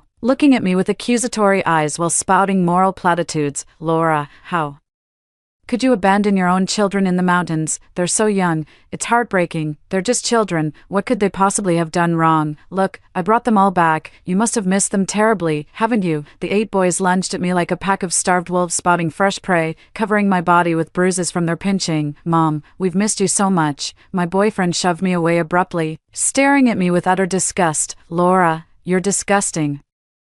Marianne wiped her tears and suddenly remembered something. Turning to Grace, she said, "By the way, you have an older sister you've never met, right?" Grace, who had been crying bitterly, froze. "What older sister? I don't have one. Even if her mother had another child after she left, wouldn't that make the child her younger sister?" Marianne explained. "Your sister is such a lovely person, you'll adore her. After you left, I missed you terribly." It was then that the young mistress suggested I adopt a child from the orphanage, so I wouldn't be left with no one to care for me in my old age. Who would have thought Clove would treat me with such devotion? She truly cherishes me as her own mother. I definitely made the right choice in raising this daughter. As I came downstairs with Clove, Marianne instinctively began fussing over her. She asked whether Clove had slept well, how she was finding the meals, and if the food suited her taste. Grace was completely forgotten without anyone noticing. Grace sat on the couch in stunned silence. Finally, Clove approached and greeted her. "Hello, you must be my sister." Grace brushed Clove's hand away, her face a mask of disbelief.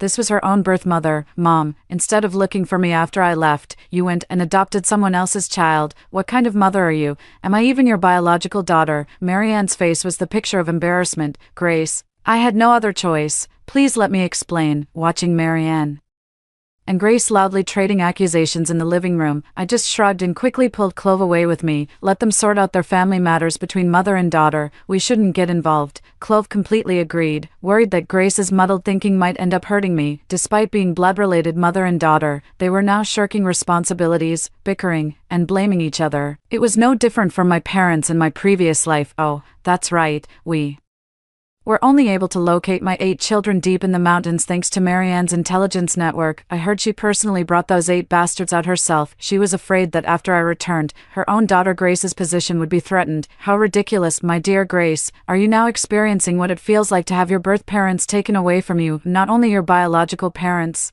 but even your twin brother who adored you in your past life now stands unconditionally by my side. Your adoptive parents who showered you with endless wealth now don't even recognize you. To survive in this household, you still have to bend over backward trying to please me, the person you despise most, feeling wronged, furious, think it's unfair. After all that struggle to return, I found nothing in this home belonged to me anymore. This is just the beginning. Grace, enjoy the ride. Just like what happened to me, I was born a wealthy heiress, yet was forced to assume the identity of our housekeeper's daughter. The worst part is everyone went along with it, refusing to acknowledge my true identity. They all looked down on me for growing up in the mountains, thinking I'm not good enough to associate with them and then I'd lower their status. So what if we're related by blood? After that whole fiasco, Grace relentlessly clung to Ethan and Evan, going out of her way to follow them around every single day, even when Ethan and Evan were clearly disgusted by her and wanted nothing to do with her. Grace seemed to relish every moment of it. She was convinced she could straighten them out. If they were into her in their past life, they're bound to fall for her again this time around. Grace was absolutely certain of this. Ethan and Evan complained to me that they wanted to kick Grace out of the manor. That woman is utterly disgusting. It's straight up sexual harassment. She parades around topless in front of us every day, and her skirts don't even cover anything.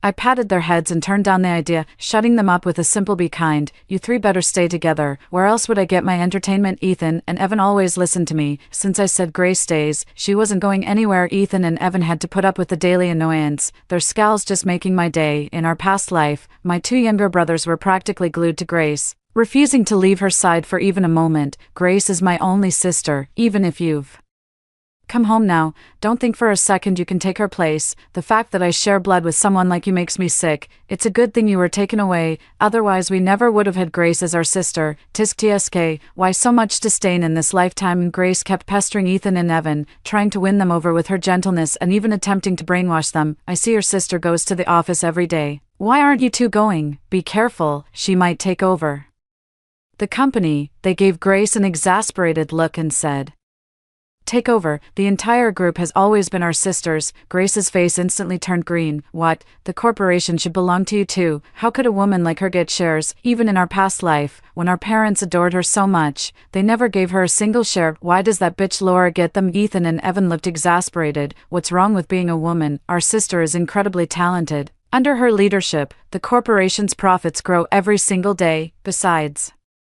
as the eldest daughter, the corporation should rightfully be hers alone. Grace stared in disbelief. But your dad's sons, how could you not have any shares? In our past life, the corporation was clearly meant for both of you. Ethan and Evan exchanged a glance, their hearts sinking further. This crazy woman was spouting nonsense again. Past lives, they were convinced she was mentally ill. She kept deluding herself into thinking she was their sister. It was absolutely disgusting. Who do you think you are? Stop spouting this nonsense to us. Do you even know my sister graduated from Harvard Business School? Oh, forget it. You've never even been to school. What would you know? Grace was still reeling from the news that the company was now hers, acting completely delirious and muttering to herself, "No way, this can't be happening. My parents adore me, yet they never handed the corporation over to me. It should have been you two managing it all along. How dare that wretched woman?"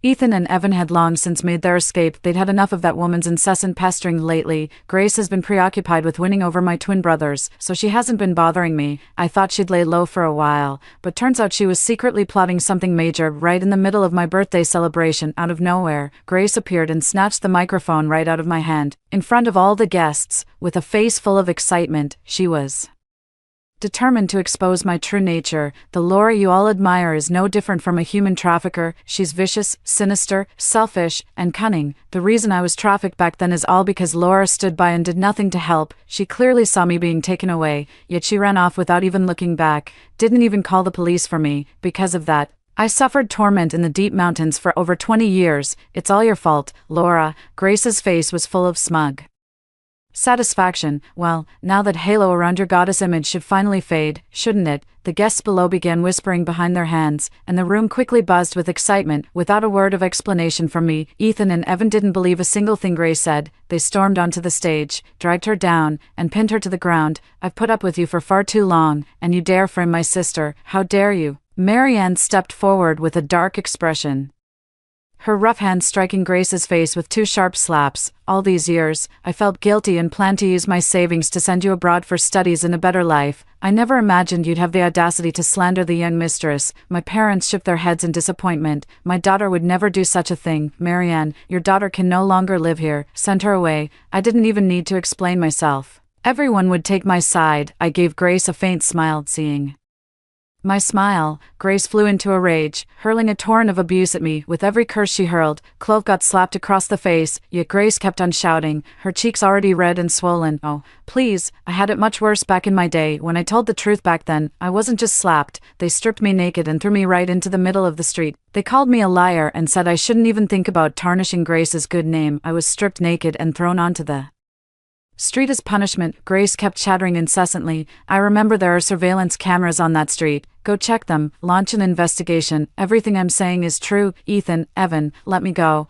I'm actually your real sister. That bitch has been deceiving you all. If she hadn't sold me out, it would be me you all loved right now." Everyone was looking at Grace like she was insane. Ethan and Evan exchanged glances, goosebumps rising on their arms. Was this girl actually delusional? Who would want her as a sister? How embarrassing, and to think she actually believed they liked her. Grace must have been fantasizing about dating them all day long. Disgusting, absolutely revolting. Ethan and Evan couldn't hold back, vomiting in front of everyone once again. Ugh. Ethan stepped forward and delivered another harsh kick, striking Grace's body with force. "You damn woman, stop fantasizing about me. The thought of you thinking about me all the time makes me sick." The security guards were already escorting Grace out of the banquet. "Don't throw me out." Grace looked pleadingly at my parents and said, "Mom, Dad, save me. I'm your real daughter. I'm the one you should love the most. You two senile old fools. You always said I was your favorite daughter. You should have cherished me most. That wretched Laura should have been the one who got trafficked." My parents stepped onto the stage to calm the crowd. "As you all witnessed, that woman is merely our housekeeper's daughter who suffers from delusions. Please pay no mind to her ramblings." The guests exchanged knowing glances, realizing the woman's incoherent babbling about past lives indeed sounded utterly unhinged. All that nonsense about previous lifetimes, just endless drivel. Hearing Grace belittle me like that, Ethan and Evan even brushed off the security guards and personally dragged Grace out themselves. Grace's screams echoed from outside, leaving me to wonder what was being done to her.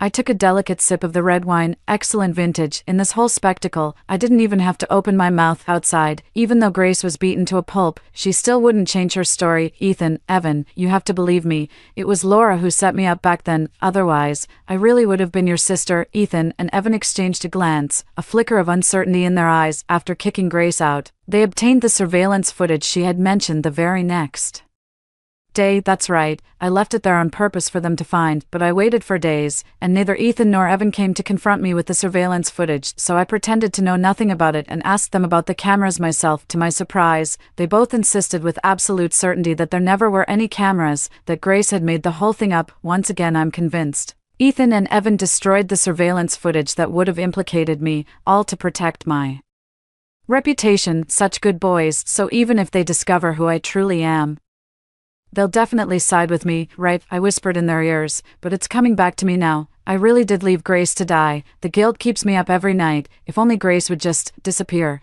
I said the same thing to my fiancé. Within a month, I heard the news about Grace falling into the sea that night. Ethan and Evan crouched by my bedside with sparkling eyes. Sis, did you hear? That crazy woman fell into the sea today. No one will ever speak ill of you again, sis. You can finally rest easy now. Even my fiancé texted me saying I should stop overthinking, that everything's been taken care of. I smiled without a word, watching the covert footage on my phone. This past month, I had 3 private investigators tailing them, capturing clear evidence of how they harmed Grace. The moment I got hold of that footage, I went straight to the police without a second thought. At the police station, Ethan, Evan, and my fiancé all insisted it was entirely their idea and that I had nothing to do with it, but I made sure to ruin their little plan. I even paid them a personal visit while they were behind bars. Just so you know, I was the one who handed your murder video over to the cops. Ethan and Evan looked up at me in disbelief, their lips trembling. Sis, why? No sooner had they spoken than they slapped themselves twice across the face. Sis, we were wrong. You must have called the police because you were worried we'd go down the wrong path. Sis, this was all our own doing. Please don't feel guilty. I let out a light chuckle. You really have been trained like dogs, haven't you? Let me be honest with you. I did it on purpose, and Grace wasn't wrong either. In your past life, she really was your sister, and you were both head over heels in love with her. Ethan and Evan stared at me in disbelief. How is that even possible? I went to visit my dear fiancé again and recounted the whole incident to him once more. You'll be joining your real fiancé soon. Happy now. A month later, the 3 of them were executed. I heard they went insane in prison, muttering I'm sorry every single day, kept saying they shouldn't have treated me like that in their past life, that it was their fault, they deserved it, and even death was justified. Sounds like they've regained memories from their previous incarnation too. I didn't punish the wrong people, their souls are all the same soul from that past life. By the way, I brought Grace's 8 sons down from the mountains and entrusted them all to Marianne's care. After all, they are her grandchildren. Marianne is going to have a happy golden years. The sunshine is absolutely lovely today. I'm finally free. Story 2. My stepsister tricked me into drinking milk mixed with her blood using a secret technique, stealing my beauty. She replaced me as a top supermodel, while I became fat and ugly, losing my job. My stepmother also placed a cactus that absorbs good fortune in my room, causing me to become more unlucky and face continuous misfortunes. The harder I worked, I lived in a daze and was hit by a car while crossing the street, leading to my death. When I opened my eyes again, I returned to the night when my stepsister first handed me a glass of milk. I took the glass of milk mixed with my stepsister's blood, which could steal her appearance, and secretly poured it onto the cactus my stepmother used to draw fortune. In this life, no one but me will have a good fate. Sister, I've warmed up some milk for you. You must be tired. Drink it and rest early. A shiver ran down my spine the moment I heard Tara's voice. In my past life, this very glass of milk marked the beginning of my nightmare. My mother passed away from illness when I was very young. Not long after, my father brought home a new woman named Sybil. I also have a daughter named Tara, who is only a few months younger than me. At first, the mother and daughter didn't show much hostility toward me. It wasn't until after graduation that I was scouted by a modeling agency due to my outstanding appearance, and gradually became an internationally renowned supermodel. Tara became envious and actually sought out a secret technique, using her own blood as a medium, mixing it into the glass of milk she brought me every night, slowly stealing my figure and beauty away. She replaced me as an international supermodel, earning millions annually and basking in the spotlight. I, on the other hand, lost my job due to a face full of pus. filled sores and an increasingly obese body. Moreover, my stepmother Sybil placed a cactus in my room that absorbs the luck of the nearest person and uses it for herself. Therefore, no matter how hard I tried afterward, everything always went wrong. I was in a daze when I was accidentally hit by a car while crossing the street, and was rushed to the hospital for emergency treatment in the ICU. Tara came to visit me and whispered the entire truth in my ear. Lena, I was just jealous of you, jealous that you were born with such great natural advantages, able to gain so much attention and endless wealth without even having to try, but it doesn't matter anymore. My mother and I had the ability to steal your father away, so naturally we also have the ability to steal your beauty, your reputation, your wealth, everything that belongs to you. You probably don't know yet, but next month I'm not only participating in the global supermodel competition, but also getting engaged to your boyfriend Zane. Unfortunately, I wonder if you'll even be alive to see that day. After the car accident, her fragile heart and lungs couldn't withstand such intense stimulation. I tried hard to breathe a few times, but in the end, I couldn't grasp the life slipping away, and could only helplessly listen as the machine emitted a long beep. Tara feigned panic as she rushed out to call for help, and my consciousness slipped into darkness. Sis, seeing my prolonged silence, Tara urged in a hushed voice. I looked up to see beneath her carefully crafted concern, undeniable envy and venomous anticipation. Once noticed, swallowing my rage, I quietly took the cup and set it aside. Thanks, sis, I'll drink it later. I closed the door after watching her leave my room. Without hesitation, I poured that body-snatching milk into the soul-draining cactus pot. Milk mixed with blood must surely feel more familiar to this sinister potted plant than me, who stands idly by at a distance. In this life, I'd like to see just how far this mother and daughter will go in betraying each other, and what kind of ending they'll end up with. It wasn't long before Tara eagerly came in to check. Seeing that my cup was empty, she couldn't help but smile. Her already small eyes, squeezed by fat, became even harder to make out. She volunteered to wash the cups for me. As soon as the kitchen door opened, I could smell the fried odor from afar, which could not be completely removed even with the range hood. Tara is making fried chicken for her late-night snack.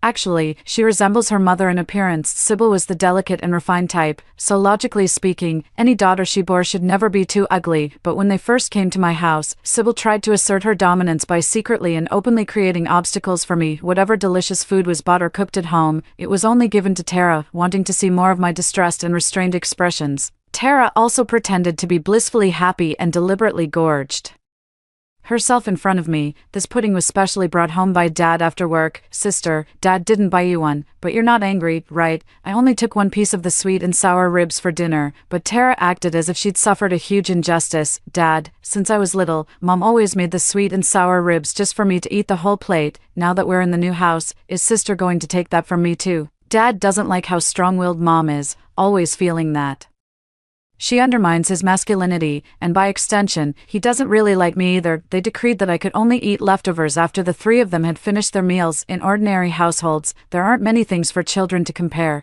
It's all about half sustenance, half amusement. Over time, Tara's gluttony grew worse, and she became increasingly overweight. When she reached the age of caring about appearances, she became insanely jealous of my figure. She convinced Dad to let me back at the dinner table, but deliberately had Sybil serve me greasy fried food and sickly sweet desserts. But by then I'd started making money as a model, eating specially prepared low-fat meals. They never got the chance to tamper with my diet. In my past life, when I saw Tara suddenly binging on fried food this late, I assumed she'd cracked under dieting pressure and gently warned her, consistency is key to weight loss. With slower metabolism at night, this much food won't digest properly and harms your health. She smiled mysteriously. Sister, I don't care anymore. Now I think, if it's meant to be, it will be. Even though I'm fat, maybe one day I'll suddenly become thin, don't you think? Now I finally understand. She had already known that she would switch bodies and looks with me. No matter how much she eats, the fat and acne will eventually appear on my body and face. Little by little, I followed the smell into the kitchen, pretending to be interested.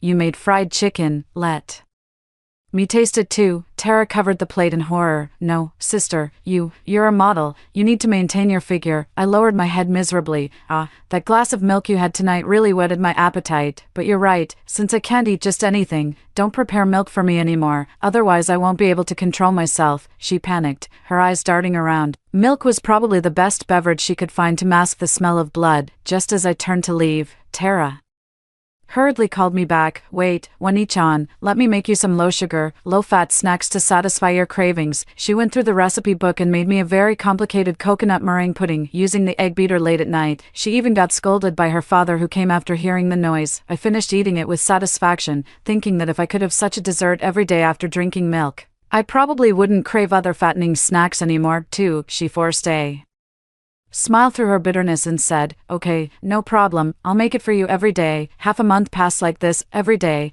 I would take a cup of specially prepared milk from Tara, and then pour it into the cactus given by Sybil, one that absorbs human fortune. When she wasn't looking, as usual, Tara made me a different low-sugar dessert every night before bed. Though exhausted, she found endless joy in it. After all, in her fantasy, this was nurturing her own future self, to avoid raising her suspicions. I dabbed makeup to create blemishes on my face at home and started wearing masks when coming and going. The cactus was gradually assimilating her appearance. Her once bumpy skin from excessive oil, spice, and sugar intake began smoothing out with a healthy glow. Her formerly stocky figure showed noticeable improvement. She stopped cooking greasy meals at home to avoid tempting me, satisfying her cravings elsewhere instead. The desk cactus grew plumper by the day, its surface glistening with oily sheen. I tiptoed to her bedroom door and overheard Tara and Sybil whispering about their recent progress inside. "Mom, that thing the master gave us actually works. Look, I've lost 20 pounds this week, and my belly's gotten so much smaller." I chuckled quietly outside the door. Hadn't she noticed she wasn't just slimming down, she was flattening out like a deflated cactus? Tara sighed gloomily. "But that bitch Lena's career keeps thriving even though her face is starting to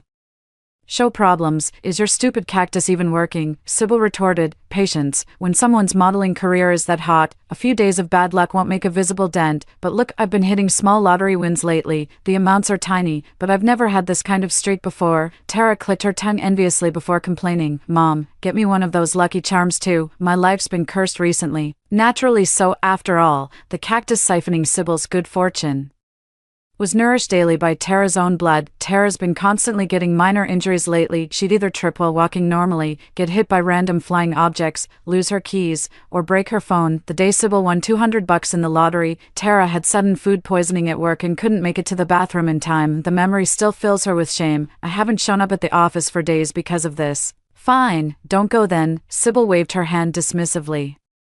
"Once you fully inherit Lena's looks, you'll be raking in cash just by snapping a few photos. Who needs a boring job anyway?" Hearing this, Tara brightened up again. The two began excitedly planning their future riches, discussing which neighborhood to buy property in, what luxury cars to purchase, how they'd clear out designer boutiques every season, and even kicking my dad to the curb. I'd had enough of their chatter and was about to leave when Tara dropped a name that caught my attention. "I've been in a long-distance relationship with Zane forever. Once I lose a bit more weight, I'll finally meet him in person and leave Lena with nothing." In my past life, when Zane and I were together, I never once doubted his loyalty. After all, we'd been together for years, and he always doted on my every whim. But after Sybil and Tara's dark magic made me obese and hideous, costing me my job and bringing endless misfortune, Zane gradually distanced himself from me. I understand that he was unwilling to stay with someone like me, which is quite forgivable. But later in the ICU, when I heard Tara say that she and Zane were about to get engaged so soon, I realized something was wrong. Hearing her words now, I finally know that Zane has actually been cheating for a long time. If that's the case, perhaps I should take the initiative to push things along. I texted Zane, "Darling, I don't know what's happening to me lately. I'm putting on weight and getting pigmentation spots on my face. I've been covering it all up with makeup and clothes, but if this continues, I don't think I can keep working as a model. What should I do?" Zane, who usually replies instantly, remained silent for a long while, though the chat kept showing typing. After what felt like ages, he finally replied, "Lena, have you been overworking yourself? If you're tired, take a break, but don't just give up on modeling. It's such a lucrative career." I persisted stubbornly. "If I give up, will you support me?" Zane completely fell silent. Not long after, Tara came into my room. "Sister, did you have an argument with Zane?" Her tone was caring, but the corners of her mouth couldn't help but rise in a smile. "Perhaps in this life, I didn't show signs of gaining weight and bad luck as quickly as I did in the previous one, so she became anxious and actually challenged me openly before things were settled." I pretended to frown. "What's it to you?" She let out a soft, giggling laugh. "Sister, do you think Zane would still love you if you lost your beauty and your job?" Don't misunderstand me, sister. I mean, Zane is such a handsome guy. If you don't put in the effort, there are plenty of people waiting in line behind you, right? Saying that, she eagerly showed off something, spinning around in front of me. I twitched slightly at the corner of my eye, feeling that she looked a lot like the flattened croissants that have recently become popular. She mumbled something unintelligible while strutting into my room, then took away the empty milk glass from my desk. Sis, you should really cherish these days while they last. The next day, I showed up at the talent agency wearing a face mask, only to spot Tara on site, and the person whose arm she was clinging to, none other than Zane. When he saw me, Zane looked a bit uneasy and turned his gaze away. Tara's eyes lit up with delight when she saw my mask and she greeted me openly and warmly. Wow, big sister, surprised. I've also been hired as a print model. Please take care of me from now on.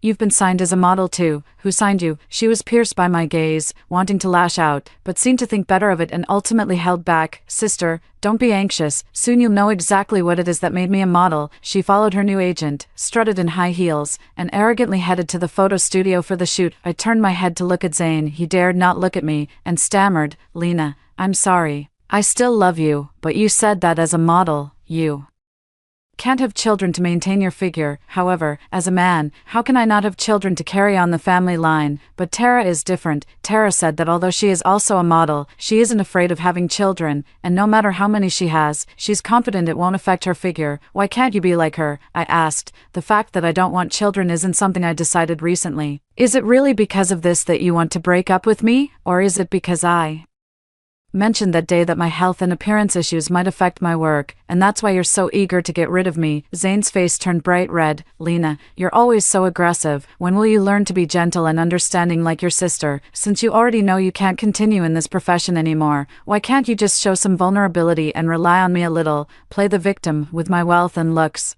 I tolerated that hollow familial affection in my past life at home, but that doesn't mean I'll be anyone's punching bag outside. Why should I grovel to some deadbeat who lives off me? I scoffed. You made your bed, now lie in it. I wonder if Zane will still treasure Tara's docile obedience when she ends up looking like my final incarnation from the previous life. I came to the runway room specially prepared for fashion show practice, and kept practicing my walk and facial expressions over and over again. I didn't wear any makeup today so I could clearly see even the subtlest changes in my facial expressions during the video review. I miss participating in the global supermodel competition in my previous life. I absolutely cannot let it be a regret in this life. I kept practicing my runway walk to let my body memorize the perfect muscle memory. The junior assistant brought me some water. Lena, you wouldn't believe it. The new girl Tara is so high maintenance. The filming crew asked her to adjust her pose, but she insisted on doing things her own way. She pouts and sticks her butt out, and demands breaks every few minutes. It's really hard to work with her. 3. Also, just now when the makeup artist was touching up her makeup, they noticed her neck looked slightly greenish. The artist barely said a word of advice before she started shouting, claiming its high-end olive-toned skin and calling the makeup artist unprofessional. Lena, why did you even let someone like her in here to begin with? Yes, Tara was arranged to come in through a back door after I spoke with the agent. I will let her get everything she wants, and then fall from the clouds. I smiled mysteriously at the junior assistant. You'll just have to wait and see. By the way, did you set up the live streaming equipment I asked for? It's already on, and the live stream has been running. The relevant disclaimers were also written in the contract. I originally prepared a bunch of excuses to pacify her, but that Tara didn't even look at anything except the payment when signing the contract. I opened the live stream connected to the studio where Tara was. Title, The Everyday Life of a Print Model You Don't Know About. I even bought some popularity for it. As soon as I opened it, I saw her sitting to the side resting lazily, arrogantly ordering someone to buy her fried chicken and candied haws. The bullet comments are full of criticism. Is this job really that easy to make money? I've seen her take a break 8 times in half an hour. No way.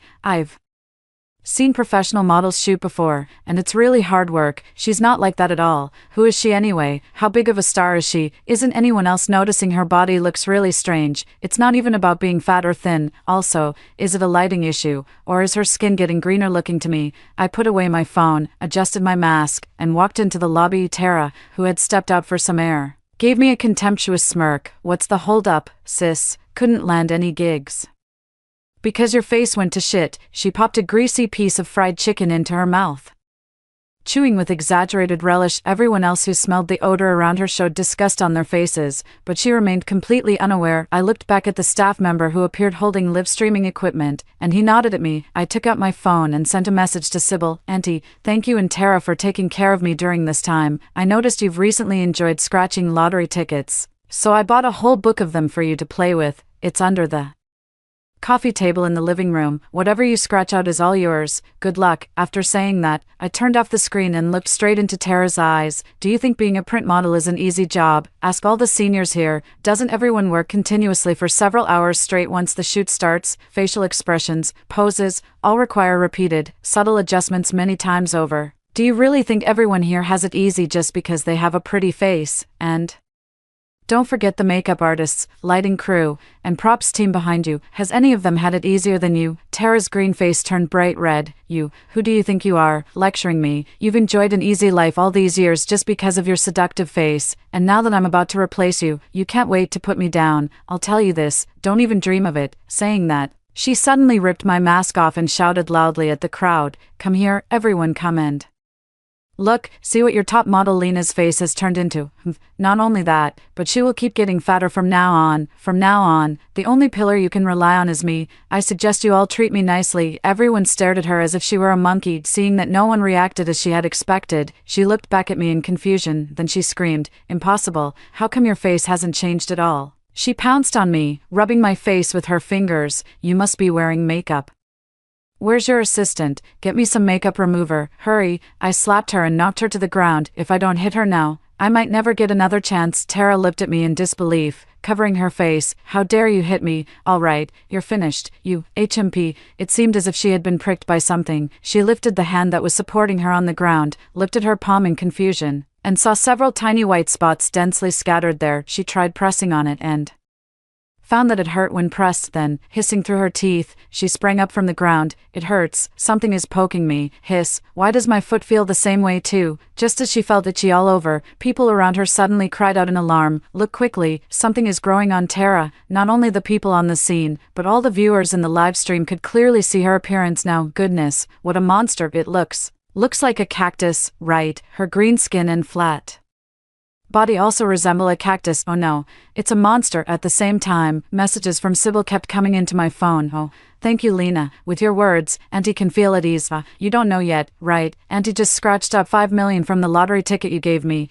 But you already said earlier that this was a gift to Auntie, so no matter how much is scratched out, it's all mine." And I even took a screenshot. "My dear Lena, it's actually Auntie and Tara who should be thanking you during this time. It wasn't us taking care of you, it was you who took care of us. You might not understand yet, but that's okay. Auntie thinks you'll know soon enough. This stroke of luck that won 5 million, it's the result of me pouring several days worth of milk mixed with blood into the cactus all at once last night. The moment Sybil taps into this fortune to win 5 million in the lottery, Tara's luck will instantly drain away, turning into a cactus in front of everyone while fulfilling that jinxed request. Isn't this the perfect storm? Tara, do you like the gift I prepared for you?" Tara was still screaming right before my eyes. The white thorns of the cactus are slowly growing out of her skin, piercing through it, for there isn't much blood, but it's densely spread, making one's scalp tingle with unease. Ben watched as Zane recoiled in fear. United with me in anger, Tara kept reaching out to him, shouting, Zane, help me, quickly get me some soft blankets."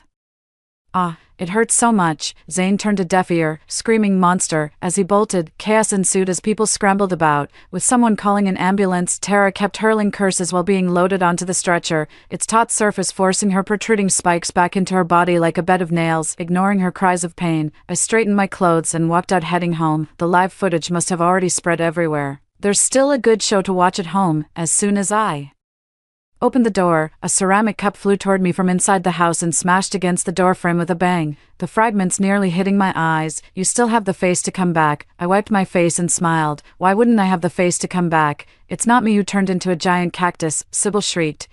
Enough, Dad snapped, blocking the hysterical stepmother. "What happened? How did Tara end up like that?" He turned to me. "Lena, you tell us." As I grew older, prettier, and financially independent, Dad began occasionally siding with me over Tara, who kept putting on weight, but I will never forget how he helped oppress me as a child alongside that mother and daughter, nor will I forget that he cheated on me just a few months after I was born. However, now is not the time to settle accounts with him, I honestly said. Tara has always wanted to be a model. I noticed she had lost some weight recently, so I secretly arranged for her to come to our company for a tryout through a back door. I really didn't expect something like this to happen. Sybil pointed at me and said, "You're lying. You deliberately made Tara embarrassed in front of everyone, otherwise why would everyone else's shoot be normal?" But Tara's photo studio had a live streaming camera following her. I spread my hands and said, "Going through the back door always requires giving up something extra. I want her to shoot a daily vlog as a print model to generate some traffic for the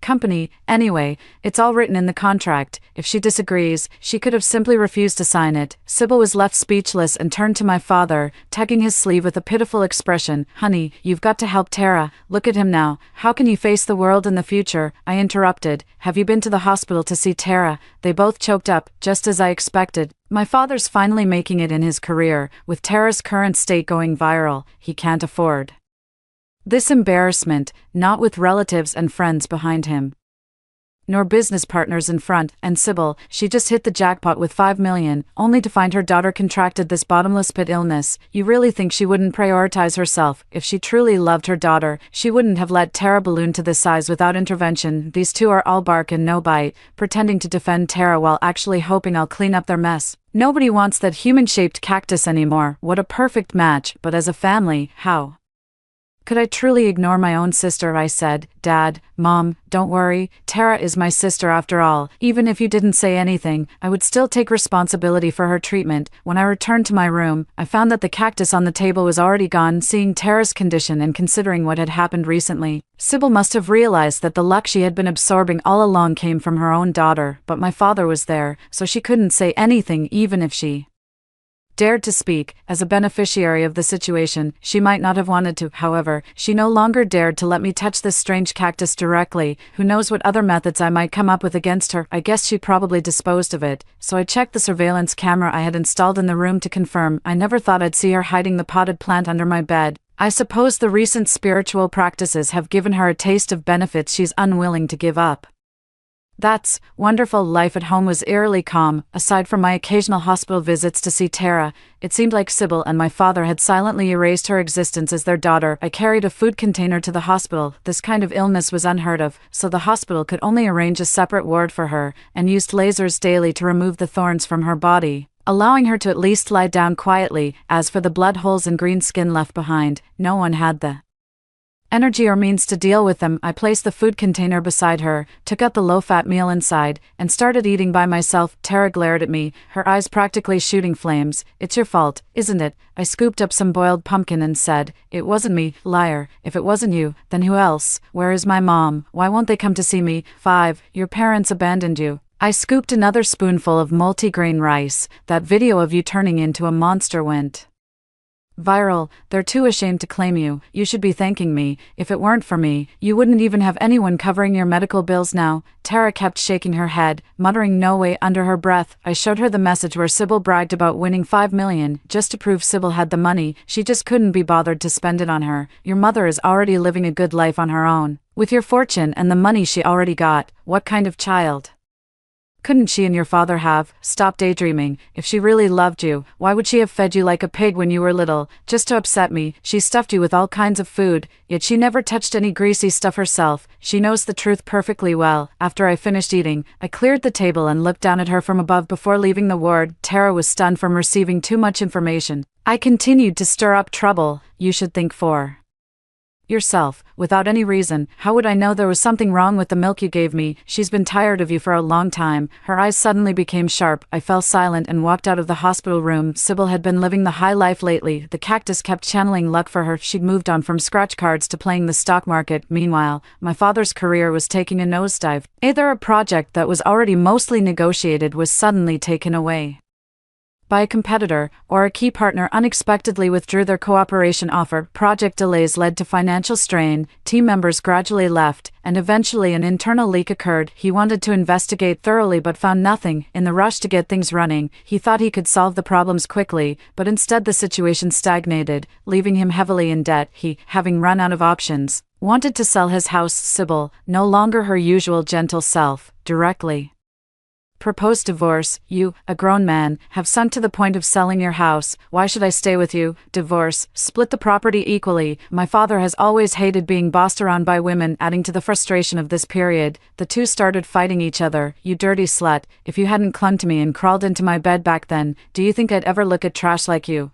You can't control yourself but still blame others. Did I rip your pants off? The two exchanged verbal and physical blows, revealing each other's secrets while hurling vulgarities back and forth. I was in the middle shouting, "Please don't fight anymore," while running back and forth, taking advantage of the chaos to drag out the already packed luggage and heading to the prepared new house. By then, damn it, later, I heard that the neighbors, noticing the noise growing louder, called the police. Dad's one. I was poked by Sybil and was nearly half blind, but with home surveillance as evidence, it was he who struck first, and since Sybil was also injured, the matter was eventually dropped. In the end, Sybil filed for divorce and took half of the property. During this period, to pay off debts, Dad almost used up all the savings he could access. He finally remembered to ask me for help, but I had already taken the opportunity to move away during the chaos and changed my contact information. Over the years, he neglected me and couldn't find any trace of me, let alone contact my friends. When the verdict came down, he knelt on the ground in despair. The person who was most unwilling to be dominated by a woman ultimately ended up completely ruined by one. Sybil doesn't know that on the same night I last poured milk into the cactus, I had already hidden the real cursed plant in Dad's study. The pot she hid under my bed in my room was just an ordinary cactus I had prepared earlier. After receiving her share of the inheritance, her life has become increasingly smooth, and she seems to no longer care much about draining my fortune. She bought a new house and began living a life of luxury and indulgence. As for me moving out, it seemed to have no effect on her at all. 6. Sybil gradually became known as a stock market god among those around her and was very pleased. With the encouragement of people I had arranged, she started a stock trading training class. Everyone had to pay 10,000 yuan per month to stay in the group, and she guaranteed that everyone would make steady profits without any loss. Such a good thing, of course, should be shared as much as possible. I created a new account, pretending to be a sweet and innocent rich girl in an online relationship, and added Zane. I chatted with him for a few days, then pretended to recommend Sybil's group to him. Brother Zane, my father said he won't let me marry a boy from an ordinary family, but I really like you. This is a group I saw on my dad's computer. My dad said it's really useful. I don't really understand these things. Could you try it out, Zane?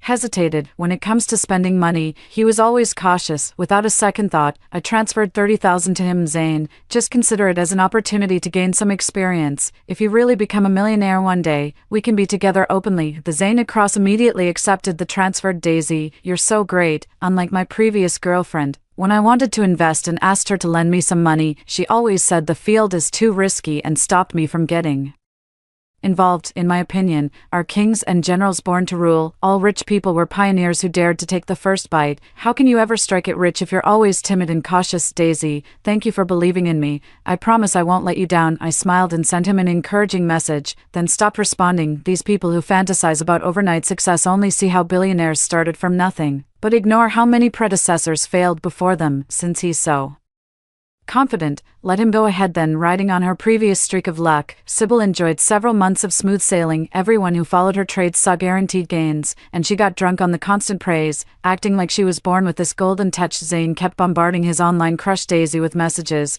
bragging about his achievements. Daisy, I can't thank you enough. Without you, I'd never have access to such reliable insider resources. I followed Sybil's advice and bought some stocks. I've already made some money. In this next move, I will completely turn my life around. Just wait for my visit. After confirming that he had invested all his money in the stock market, I deleted him as a friend and closed my account, as if I had never existed. Soon, Sybil's stock trading group made the news, because she promised steady profits with no risk and lacked legitimate financial investment credentials. She was suspected of illegal fundraising. The people in the group sued her together, and the court ruled that she must compensate for the losses. Her previous income, including lottery winnings, had already been squandered by her extravagant habits. Where would she get the money to compensate? In her desperate situation, Sybil finally thought again of the cactus that absorbs good fortune. She returned to the old house that hadn't been dealt with yet, wanting to secretly take the potted plant under my bed. However, someone was already inside the house waiting for her.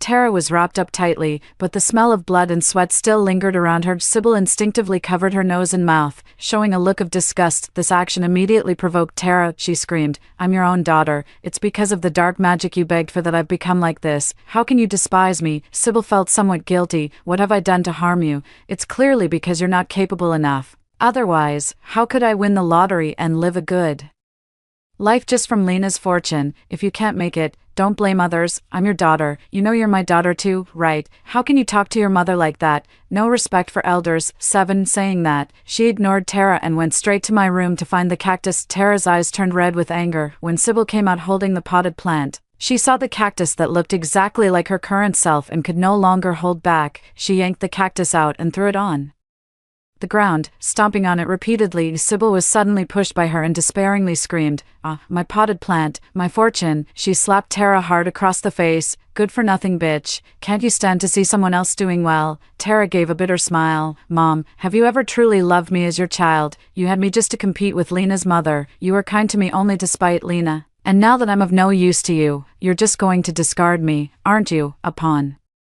Hearing this, Sybil seemed moved, but in the end, she still avoided her and opened the door, preparing to leave. However, at the moment she reached the stairwell, Tara suddenly attacked without warning. She grabbed her mother and fell down the stairs together with her. Sybil fell on her back, hit her head heavily on the stairs, and was bleeding profusely. Tara then lost consciousness. Hearing the commotion, neighbors opened their doors and, upon seeing the scene, immediately called an ambulance. Sybil suffered severe internal bleeding in the brain, and despite efforts to save her, she could not be revived. During the period when Tara was in a coma, the thorns on her body started emerging again, leaving spots of bloodstains all over the bedsheet. When I went to see her, she had just woken up and was still murmuring to herself, "No, this isn't right. This isn't how it should be. How did I end up like this? I'm a supermodel. I'm an international supermodel." I realized she must have probably been reborn as well. When she saw me appear, she rushed over to attack me. "Lena, you bitch, it's all your fault." I dodged, and she missed completely. Her own spike stabbed back into her body, causing her to cry out in pain. I said coldly,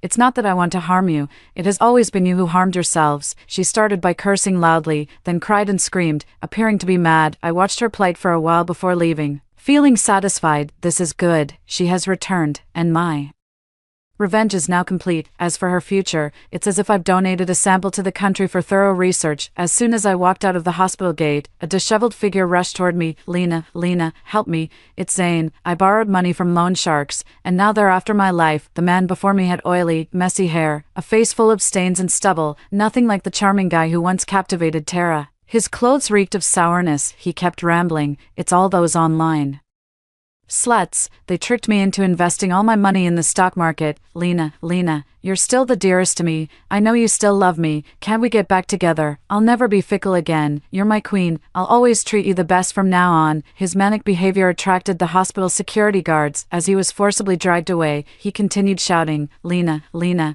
please, give me one more chance." His voice scattered in the wind. It sounded to me like the bark of a dog. I returned to my old home. Whack. The house will soon be auctioned by the court to compensate the victim's losses. But it's just a drop in the bucket. I took out the real potted plant that absorbs fortune from the study. Now the cactus has transformed into the human form Tara once had, flesh-colored, plump, and glistening with oil. I lit a fire and burned it. Then I left this house for good, without looking back. The weather outside is perfect. It's less than a month until I participate in the global supermodel competition. In this life, I will fully enjoy the wonderful life that was originally meant for me. Story 2. Last night, I received a message from an unknown number. Tomorrow, the temperature in your area will rise to 70 degrees Celsius. Fend for yourself. At a glance, I recognized that the message was from my best friend who works at an international secret organization, but there wasn't enough time overnight to stockpile supplies and build a shelter, so, in the middle of the night, I knocked on everyone's doors, urging them to flee north to Iceland with me to escape the impending disaster. However, My father thought I was making a fuss over nothing and slapped me twice in anger, cursing as he reminded me that tomorrow was the day he was to be promoted to general manager, and he accused me of jeopardizing his chance for promotion and wealth. My brother thought I was delusional and paranoid, and together with my mother, they tied me up and locked me in my room. The next morning, the high temperatures arrived as predicted. The room felt like a steam room, and sensing the danger, they hurried to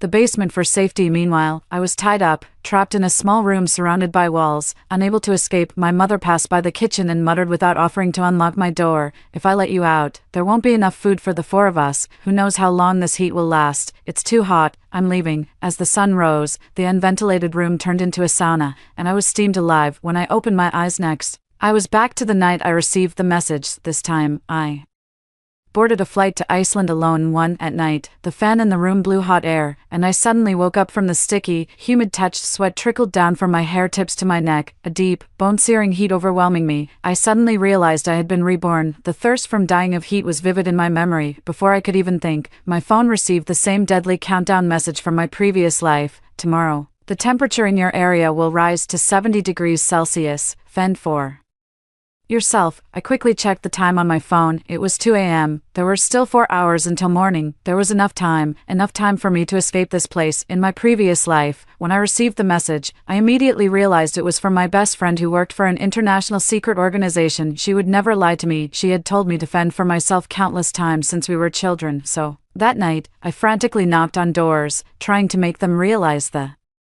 urgency and escape with me. Unexpectedly, what I received was a curse from my father. "Get lost. I'm going to be appointed general manager by the company tomorrow. Why go to Iceland? Don't block my path to promotion and wealth. If you cause me to miss my promotion tomorrow, I'll flay you alive." My brother, shirtless and with dark circles under his eyes, looked at me with dissatisfaction, ignoring my shouts. He forcefully tied me up and pushed me into the room and locked the door. He stood at the door, mocking, "What apocalyptic heat? You think you know better than the meteorologists? Don't come out before dawn, or the neighbors will think we have a madman in the house." But later, the apocalyptic heat arrived as expected. The 3 of them pretended not to hear my cries and never opened the door until I had died. As the memories flashed through my mind, my mother spoke through the door, saying if she let me out, there wouldn't be enough food for the 4 of us. Even before she finished speaking, she complained about the heat upstairs. I left without looking back. After the sun rose, I felt like I was being steamed alive in the room that was like a sauna. I pushed the door open and looked at the other 2 tightly closed doors in the house. This time, I would no longer risk knocking on their doors, fearing the heat might kill me. In the living room, the relative coolness allowed my thoughts to gather, though the air was still hot and dry. It was cooler than in my room. There were 4 rooms in the house, 1 for my parents, 1 for my brother, and my father wanted a tea room, my mother a walk-in closet, so, by default, there was no room left for me. They converted the bathroom on the far east side into my room. It only had a small window, and the sun beating down from the east made the room hot from dawn to dusk. Even so, my family was unwilling to install an air conditioner for me, simply because that room was adjacent to my father's study. When I turned on the air conditioner, he would kick at my door furiously, telling me to keep it down. He complained that the noise from the outdoor unit of the air conditioner disturbed him, so the air conditioner was ruthlessly removed by the workers just a day after it was installed, leaving me with just a fan. I opened the ticketing app and found a flight to Iceland. The flight was at 6 in the morning. I packed the electronic devices and bank cards I would need into a small bag, along with some clothes. At this moment, escaping was the priority. Anything missing could be bought after landing. Most importantly, the passport. I was incredibly relieved that I had my passport in my possession. After our last family trip abroad, my mother planned to keep everyone's passports together. They agreed to lock the passports away in a drawer. By the time I brought my passport to the study, my mother had already locked the cabinet. She looked at me disdainfully for being a bit slow, and out of laziness to open the cabinet again, she let me keep it myself. Now, this gave me a great convenience. I packed my luggage and took my father's car keys from the dining table in the living room. Just as I was about to leave, I heard the sound of a door opening behind me, followed by a gasp. "What are you doing in the living room so late by yourself?" In the next second, I quickly threw my backpack behind the sofa. There was no moon that night, and no lights were on in the living room, so the person did not notice what I did. My brother walked into the living room, cursing under his breath and glaring at me unpleasantly. "What are you doing here?" Trying to sneakily turn on the air conditioner in the living room. "I'll tell Dad you're wasting electricity. He'll kill you." I quickly responded, "No, just getting some air in the living room." He looked at the dense beads of sweat on my forehead and said with schadenfreude, "Ha, good, you deserve to be hot. Hope you roast." After he said that, he carelessly went to the bathroom. I sat quietly in the living room, waiting for the noise from the bathroom to stop. Enduring the sweat dripping down my neck, a few minutes later, the house plunged into darkness again. My brother's room door had been closed for a long time. I picked up my backpack and keys, not looking back as I left. As soon as I entered the underground garage, I felt oppressively hot. I checked my phone. The temperature was already 41 degrees, and there were 3 hours left until the plane took off. I sat in the car, wiping sweat with my hand. The weather was too hot, and the car took a while to start. Once it did, the air conditioning wasn't cooling sufficiently. I couldn't care less. Once the car started, I immediately opened the door and got in. The temperature around me kept rising. In the confines of a sealed space, sweat soaked my neck. I floored the accelerator, and the car moved forward on the urban roads. City A is an international metropolis, bustling even at night with heavy traffic. As time ticked by, the car had barely moved a kilometer. I hurriedly turned on my phone, hoping to complete the check-in process on it. Unexpectedly, another vehicle suddenly scraped the front of my car. The impact slammed my forehead, breaking the skin and causing blood to trickle down. My phone was knocked under the seat. I ignored the wound on my forehead, urgently retrieved my phone, and fixed my gaze on the screen, blurred by falling sweat. Without time to grab a tissue, I wiped the sweat off with the back of my hand. Finally, just 2 hours before the flight, I managed to check in. By then, my back was already drenched in sweat. The person who hit my car was standing outside my window, pointing at my bleeding forehead with an apologetic look. I just shook my head, wiped it with my sleeve, and drove off. I immediately had the navigation set a new route. Since the highway was not an option, I had to take the state road. On the state road, I realized that the minor accident had shattered the left side of my glass. The night's hot wind blew through the broken window onto my face. It wasn't cooling, but it calmed my agitated heart slightly. As the navigation showed I was getting closer to the airport, my tense nerves began to relax. That was until I turned a corner and saw 2 people, seemingly a couple, standing by the road. One of them was in the middle of the road, gesturing as if wanting a ride, but having narrowly escaped death once already. I really had no energy left to concern myself with the fate of others. Time was of the essence, and I couldn't afford any delays. So I steered the car to the side. Unexpectedly, the man, as if anticipating my move, fearlessly blocked my path. To avoid a tragedy, I slammed on the brakes at the last moment. The tires screeched on the road, jarring my already tense nerves. The car stopped just 5 centimeters from the man. The woman, who had been watching from the side, approached my car. Almost reflexively, I pressed the door lock, but the broken glass was now a vulnerability. They could easily smash through it. "Miss, could you give us a ride to the village up ahead?" the man pleaded, his hands on the window, arms reddened and body stooped. As he spoke, his eyes darted around the inside of my car. After a few seconds, once he confirmed I was alone, his gaze began to boldly sweep over me. A strong smell of blood wafted to my nose. I discreetly looked down to see a bleeding scar on the man's waist and a knife hidden behind his back. I pursed my lips, pressing down on my throat, calculating my chances of escape. Were they after my belongings or my life, which would be faster, him breaking the window or me shifting the gears? With less than 2 hours until dawn, what mattered more, the law or my life? But in the next second, I had an epiphany. In this sweltering heat, with the city paralyzed, many would disregard the law for a chance at survival. Why should I care about others at such a time? Seeing that I remained silent, the man's voice carried an unmistakable excitement. "Just you alone, huh? That makes things easier." Perhaps aware that a woman's strength is generally lesser, another person gradually let down their guard. She moved to the other side of the car, reaching for the door handle. On the left rear side of the car, the woman tugged at the door a few times without success. Growing impatient, "Hurry up and open the door. It's boiling hot. It's just a ride. Are you going to leave us to die?" The man's hands began to gather strength on the shattered glass, his muscles bulging and veins popping under his dark skin. My heart immediately rose to my throat, my muscles tensed, but I kept a calm exterior. "The door's already open. You're just not strong enough. Let him try." The man paused, unguardedly moving towards the rear door. As he stepped away from the front window for a moment, I breathed a sigh of relief. Immediately, my right hand reached for the gear shift and my left gripped the steering wheel, ready to shift gears, when I heard the sound of glass being smashed. "Damn you, you treacherous woman, deceiving us. It's perfect, out here in the middle of nowhere. No one will know if you're dead." Another punch from the man, and the upper part of the teetering glass shattered, leaving only the part connected to the window frame struggling to hold on. But the broken opening was large enough for the man's hand to reach into the car. He suddenly grasped the back of my head, slamming it against the car seat. His arm, reaching through the window, shattered the glass further, pieces falling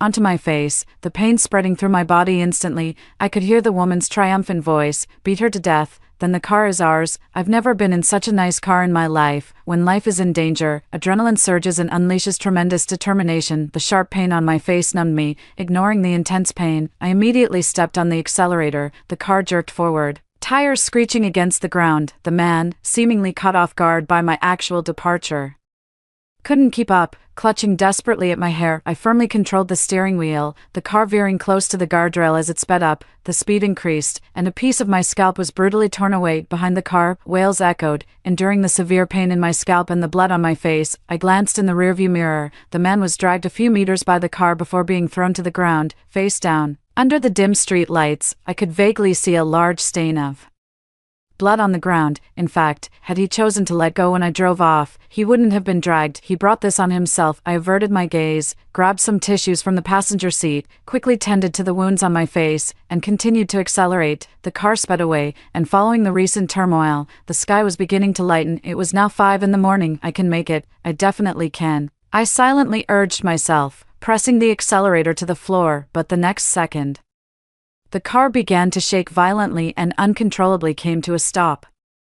I looked at the dashboard, my face turning pale. The tire had blown out. At this point, I was only a kilometer from the airport. I decisively grabbed my backpack and abandoned the car, continuing on foot. The hot, sticky wind blew through my long hair, also sweeping the sweat from my forehead onto the asphalt road. I felt as if I had been soaked in water, with sweat relentlessly streaming down my body. At this moment, I was immensely grateful that my mom had insisted on me running to school on my own every day as a form of exercise. I could complete this 1-kilometer journey in the shortest possible time, not stopping until I passed the last gate. I sprinted into the airport. As soon as I entered, a wave of cool air dispersed the anxiety in my heart. I ran all the way to the boarding gate, and amidst the surprised looks of the airport staff, I checked in with my phone and boarded the plane just in time. Sitting in the cabin, I finally realized that I was truly going to survive. It wasn't summer vacation or peak travel season, so there were only a few people in the cabin, all dozing off under the operation of the air conditioning. Apparently, everyone was unprepared for the impending high-temperature disaster, merely thinking that this year was a bit hotter than usual. The plane slowly took off as the captain made his announcement, heading north. Sitting by the window, I could even see the clouds shaking and the heat waves swirling in the air. Above City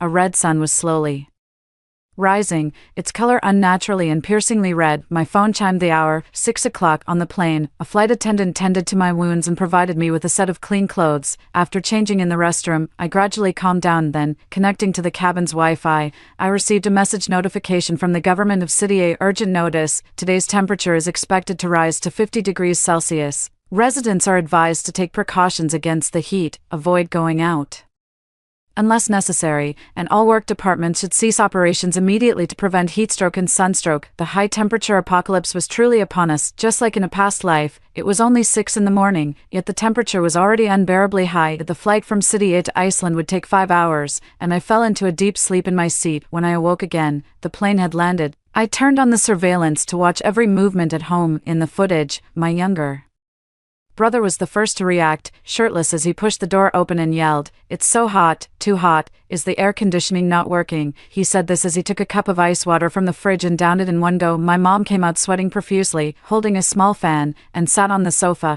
fanning herself with both hands. The outdoor temperature was too high for the central air conditioning to be effective. My dad, seemingly unresponsive, was neatly dressed in a suit, ready to go to work. "Today is the day I get promoted to general manager. Even if it rains knives, I have to go," he said, then took his briefcase and left the house. Some people prioritize money over their lives. However, less than 10 minutes after stepping out, my mom's phone rang. It was my dad's urgent voice on the other end. "Quick, go to the supermarket, buy food, and take shelter in the basement." It turned out that shortly after my dad had left the house, he got stuck at an intersection. The meteorologists were also unable to immediately explain the sudden rise in temperature. There was nothing to do but for people to stay at home and wait for the high temperature to subside before rescue could arrive. People were in a state of panic. Many began to flee to cooler regions, hoping to temporarily avoid the damage from the high temperatures. But there was more than one wise person. Suddenly, the roads, highways, and provincial roads were congested with cars. Even today, the frequency of car accidents is higher than usual. Seeing the situation was not right, my father could only settle for the next best thing and chose to stay at home. Hearing the urgency in my father's voice, my mother realized the seriousness of the situation and immediately started to get ready to leave the house. My brother is a lazybones. As soon as he heard about going out in such hot weather, he immediately lay down on the sofa, motionless, and kept complaining, "It's just the air conditioning at home that's broken, just get someone to fix it. What's this about an end of high temperatures and needing to go out to stock up on supplies? Is that really necessary?" Seeing that my brother was uncooperative, my mother immediately thought of me and started kicking at my door. "Savannah, come out quickly, we need to go to the supermarket to stock up, the heat wave is coming." I watched my mother desperately banging on my door through the surveillance camera, feeling a chill in my heart. See, she only remembers me when she needs something, otherwise, she never thinks of anything good for me. Her precious son is too precious to her. Now when it's a race against time to grab supplies, my brother's physique could be very useful in helping her grab more, but she's worried about him getting too hot from the sun. Seeing no movement inside the room, her patience gradually wore thin, and she began to curse incoherently. "You dead girl. Sleeping like a pig. Did you hear me telling you to open the door? When the high heat comes and kills you, we won't share any food with you." It's hard to imagine these are words a mother would say to her daughter. Even though I've been through death once, my heart still inevitably aches. Seeing that there was still no response, my brother stepped back and kicked the door open, only to see an empty room. I finished going through security, smiling at their astonished expressions. Stepping out of the airport, a gust of wind from Iceland, carrying a hint of coolness, brushed against me, sending shivers down my spine. The English I had struggled to learn also came in handy, and I managed to quickly exchange money at a local bank and rent a room using my fluent conversational skills. 10. The high-temperature climate began extending northward from the equator. Iceland, near the Arctic Circle, has very low temperatures and is unlikely to experience sudden rises in temperature in the short term. Not long after lying down on the bed, my phone rang. Clicking to answer, I heard my mother's anxious voice from the earpiece. "You dead girl, where have you gone? Come back and help me raid the supermarket for groceries. If we're any later, there won't be anything left." I opened the yard surveillance to see my mother heading to the garage, sweat dripping down her face like rain. I wrapped myself tighter in the blanket, squinting on the bed, and slowly said, "Mom, I'm not at home, I'm on a business trip. I can't make it back right now. You go to the supermarket and stock up by yourself. What do I know about what groceries to buy? What supplies to stock up on? Isn't this always something you do?" Her real thoughts came out with my refusal. Listening to her irritable blame, I sneered inside. Since I was 16, I had been responsible for the daily meals at home. Hiring a housekeeper wouldn't have been a burden at all, but they were unwilling, just thinking about draining me in the limited time they had, grinding me down to the fullest. The malice of human nature is so unreasonable and boundless. Thinking this, I suddenly changed my mind. Now is definitely the time to stock up. Make sure to buy plenty of fresh vegetables and fruits to ensure a balanced intake of nutrients. 11. Also, stock up on some of the cookies and snacks that my brother loves, and buy more of the ham that Dad likes. My mom has lived her life as a wealthy housewife, lacking basic common sense, always living a life of luxury, never having witnessed such chaos. Naturally, she took my word as law. Little did she know that under high temperatures, vegetables and fruits can't be preserved for long before they rot, and snacks like cookies consume a tremendous amount of water resources. Even ham needs salt to be preserved for extended periods. Who would think of eating ham to sustain life in a water outage? Encouraged by me, Mom started a video call and entered the supermarket. Upon entering, she was stunned. It was packed with people hastily grabbing items from the shelves. Though there was a semblance of peace, undercurrents of tension flowed beneath. Through the video, I saw many people slyly competing to snatch food from others. Security guards, with megaphones in hand, tried to maintain order at the scene. It's hard to imagine that this fragile order will hold when the temperature becomes unbearable. Seeing the chaos, Mom panicked and quickly joined the rush to grab vegetables, but accustomed to her luxurious life, she lacked the agility of others and couldn't even make it to the center of the shelves, instead just circling the edges helplessly. Unable to push her way through, she frowned at the frantic crowd and scoffed. "They're behaving like beggars. Have some decency." Ignoring the disdainful and amused looks from those around her, she headed straight for the snack aisle. She only took a few steps before she dashed over 12 because, surprisingly, even the usually overlooked snack aisle was nearly empty in these apocalyptic times. Even the smallest fly is considered meat. Unable to maintain her usual elegance, Mom Started grabbing items from other people's carts. In a life or death situation, food is the hope of survival, and no one is willing to yield their resources. The woman from whom the snacks were snatched was no pushover. She slapped my mom across the face. Then, a scuffle ensued in front of the shelves. The woman, taller and stronger, grabbed my mom by the hair and dominated the altercation with several more slaps before leaving. With a face marked by 5 finger imprints, Mom was about to seek justice when I urgently called out to her, "Just buy up the rest of the snacks, and get the ham Dad loves. This is no time for grievances." With her hair a mess and her face swollen, she went to the frozen section. After she finished shopping, I spoke up, "Mom, buy me some yogurt, I love it." It was a test, using the last bit of affection to add a glimmer of hope to their bleak future. Yogurt is more refreshing than spicy strips, cookies, or similar snacks, as long as she still had some feelings. For me, unsurprisingly, I heard her refuse. "You didn't come shopping with me, and now you want yogurt. There's no room in the cart. Maybe next time." She said this while loading a few boxes of sushi and 2 large bottles of juice and cola. Hearing her response, I promptly hung up sadly. "My dear Mom, there won't be a next time. You'll just have to make do with these items and face the unbearable heat with Dad." 13. Finally, Dad made it home after navigating through sluggish traffic. His face was flushed as he pushed open the door, his shirt soaked with sweat. Yet, upon seeing the groceries Mom had bought, not only did he lack sympathy for her injuries, he kicked the food aside in anger. "This is what you bought. What's the use of this junk? Don't you know that the biggest fear in high temperatures is the loss of water and electricity? Fruits and vegetables simply can't be stored long term, and what's the use of these snacks and ham?" She lamented. "It seems you've been living the life of a wealthy lady for too long, so much so that you've lost all common sense of everyday living." My mother had planned to complain to my father when he returned, but instead, she was met with criticism and verbal abuse. Facing the accusations, she threw a tantrum. "So, you're fed up with me now, is that it? I was bullied by those shrews, went through so much trouble to buy food for us, and if you're not satisfied, you can go get it yourself." After saying that, she sat on the sofa in the basement and sobbed. As I watched the scene through the surveillance camera, I leisurely toured around Iceland, making mental notes of the city's layout, remembering where the large supermarkets and wholesale markets were located. It turned out that the relationship among the 3 of them wasn't as unbreakable as I had thought. In a moment of crisis, they had unanimously decided to sacrifice me first. Now, without me as their scapegoat, I was curious to see who they would choose to sacrifice.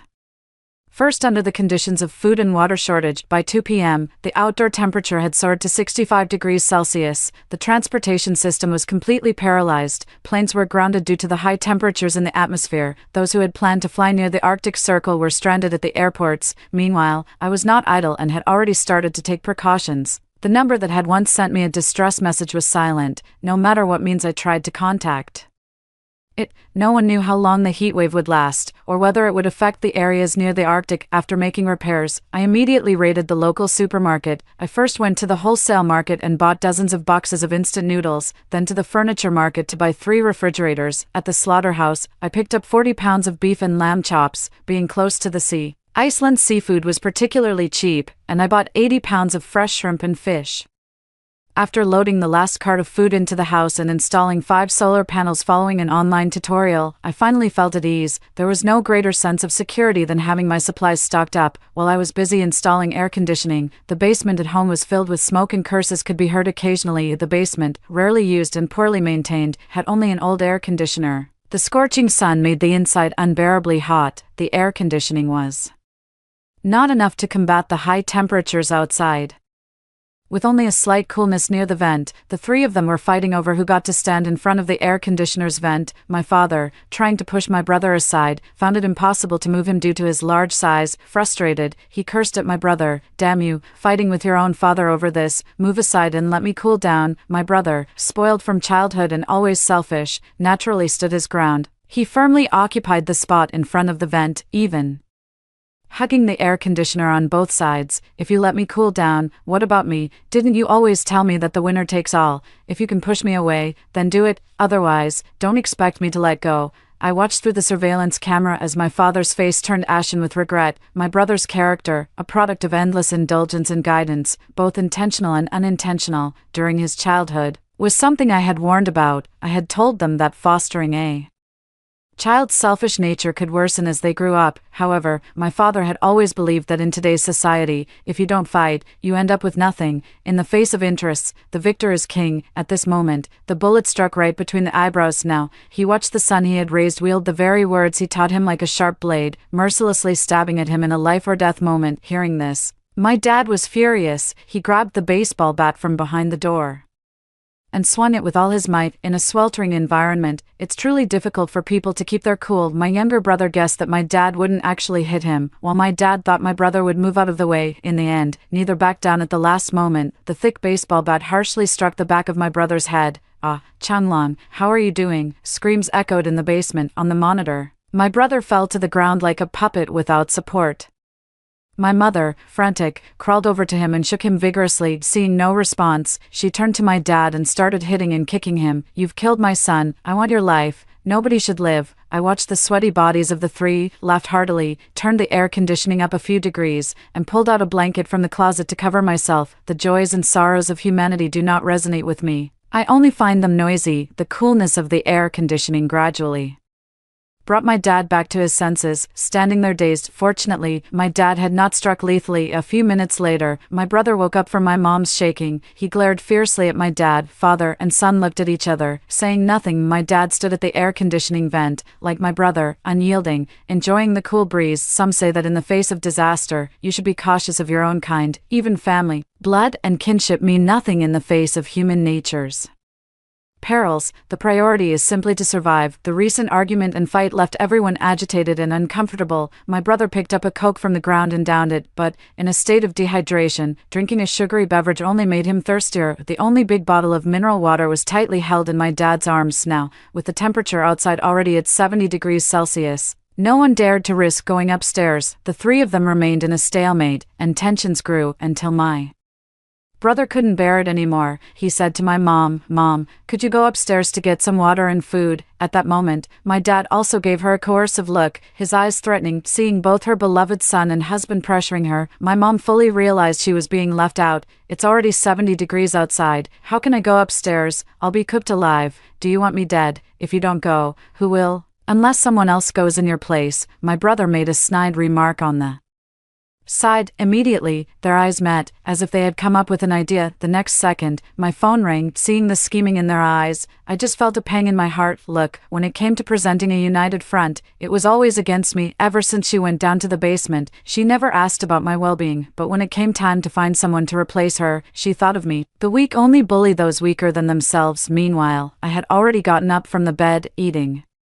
chilled watermelon and ice cream. Tom and Jerry was playing on the TV. Seeing the video call notification on my phone, I quickly ran to the bathroom to wet my hair and slapped my face to make it red. Before they could complain, I took the initiative. "Savannah," before my mother could finish speaking, my voice overpowered hers. "Mom, where are you? I'm so hot and thirsty. Please bring me some water. Save me. Hurry." Seeing how weak I looked, she immediately ended the call, afraid that I would slow her down. When the video cut off, I could still faintly hear my brother's voice. "She's already like this. Don't let her come back to plague us. We have no water or food. She's just a burden." Hearing this, the last bit of conscience in me dissipated completely. With no one else to take over, my mom had to muster the courage to go upstairs. As she opened the door to the basement, the wave of heat distorted her silhouette on the surveillance camera, but I knew my mom probably wouldn't make it back to the basement. Our house, a villa, had all its windows on the first floor tightly shut. Under the high temperatures, the air blown out was hot. In the sealed space, the hot air couldn't escape the rooms and kept cycling back, getting hotter and hotter, even exceeding the outdoor temperatures. It was like the steam in a steamer basket. The first floor had turned into a giant steamer, and anyone going upstairs would be cooked alive. I turned off the living room surveillance, unable to watch the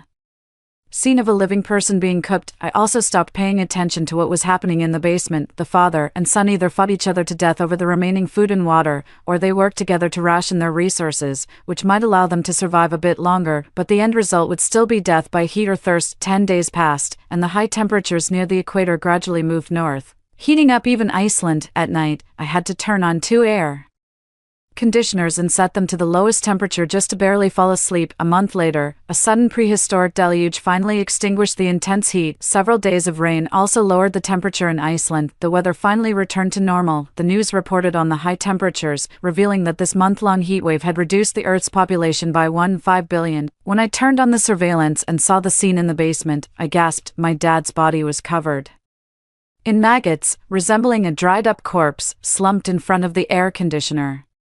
My brother had his skull hollowed out, his mouth wide open in a grotesque expression of agony, his face swarmed with flies, his hands clutching an empty mineral water bottle. Both of them had died in the basement. I then dragged the video timeline back, wanting to understand exactly what had happened. The surveillance showed that not long after my mom died, my brother, desperate with thirst, forcefully tried to snatch the mineral water from my dad's hands, but my dad, a full-grown man, was not weak.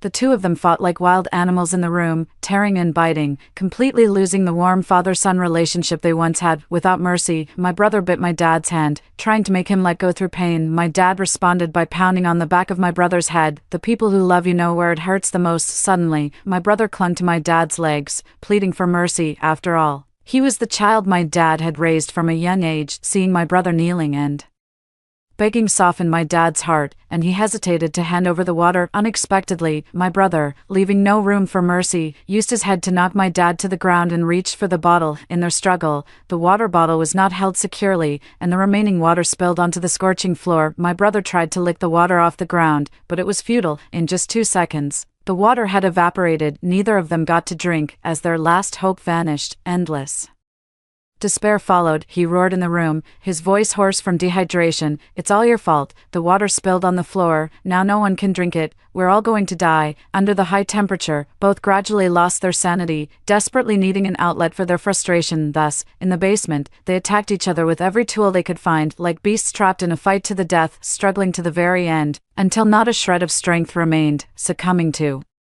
death by dehydration. I finished watching the video and wrapped myself tightly in the blanket. It had been raining for several days, and the temperature in Iceland had dropped to 0 degrees due to the rain. Bored, I was aimlessly browsing the internet until I came across a post by a netizen. His post claimed that the recent extreme heatwave was a human elimination plan orchestrated by an international secret organization, and that an extreme cold spell was soon to follow. Just as I was about to consider this further, the post disappeared. The page displayed a 404 error. Just when I thought it must have been a pointless prank by the netizen, an unknown number messaged me again. I hurriedly called back, only to find the number was out of service at that moment. It was precisely 2 o'clock in the morning. The message was brief. Tomorrow, the temperature in your area will plummet to -70 degrees Celsius. Good luck.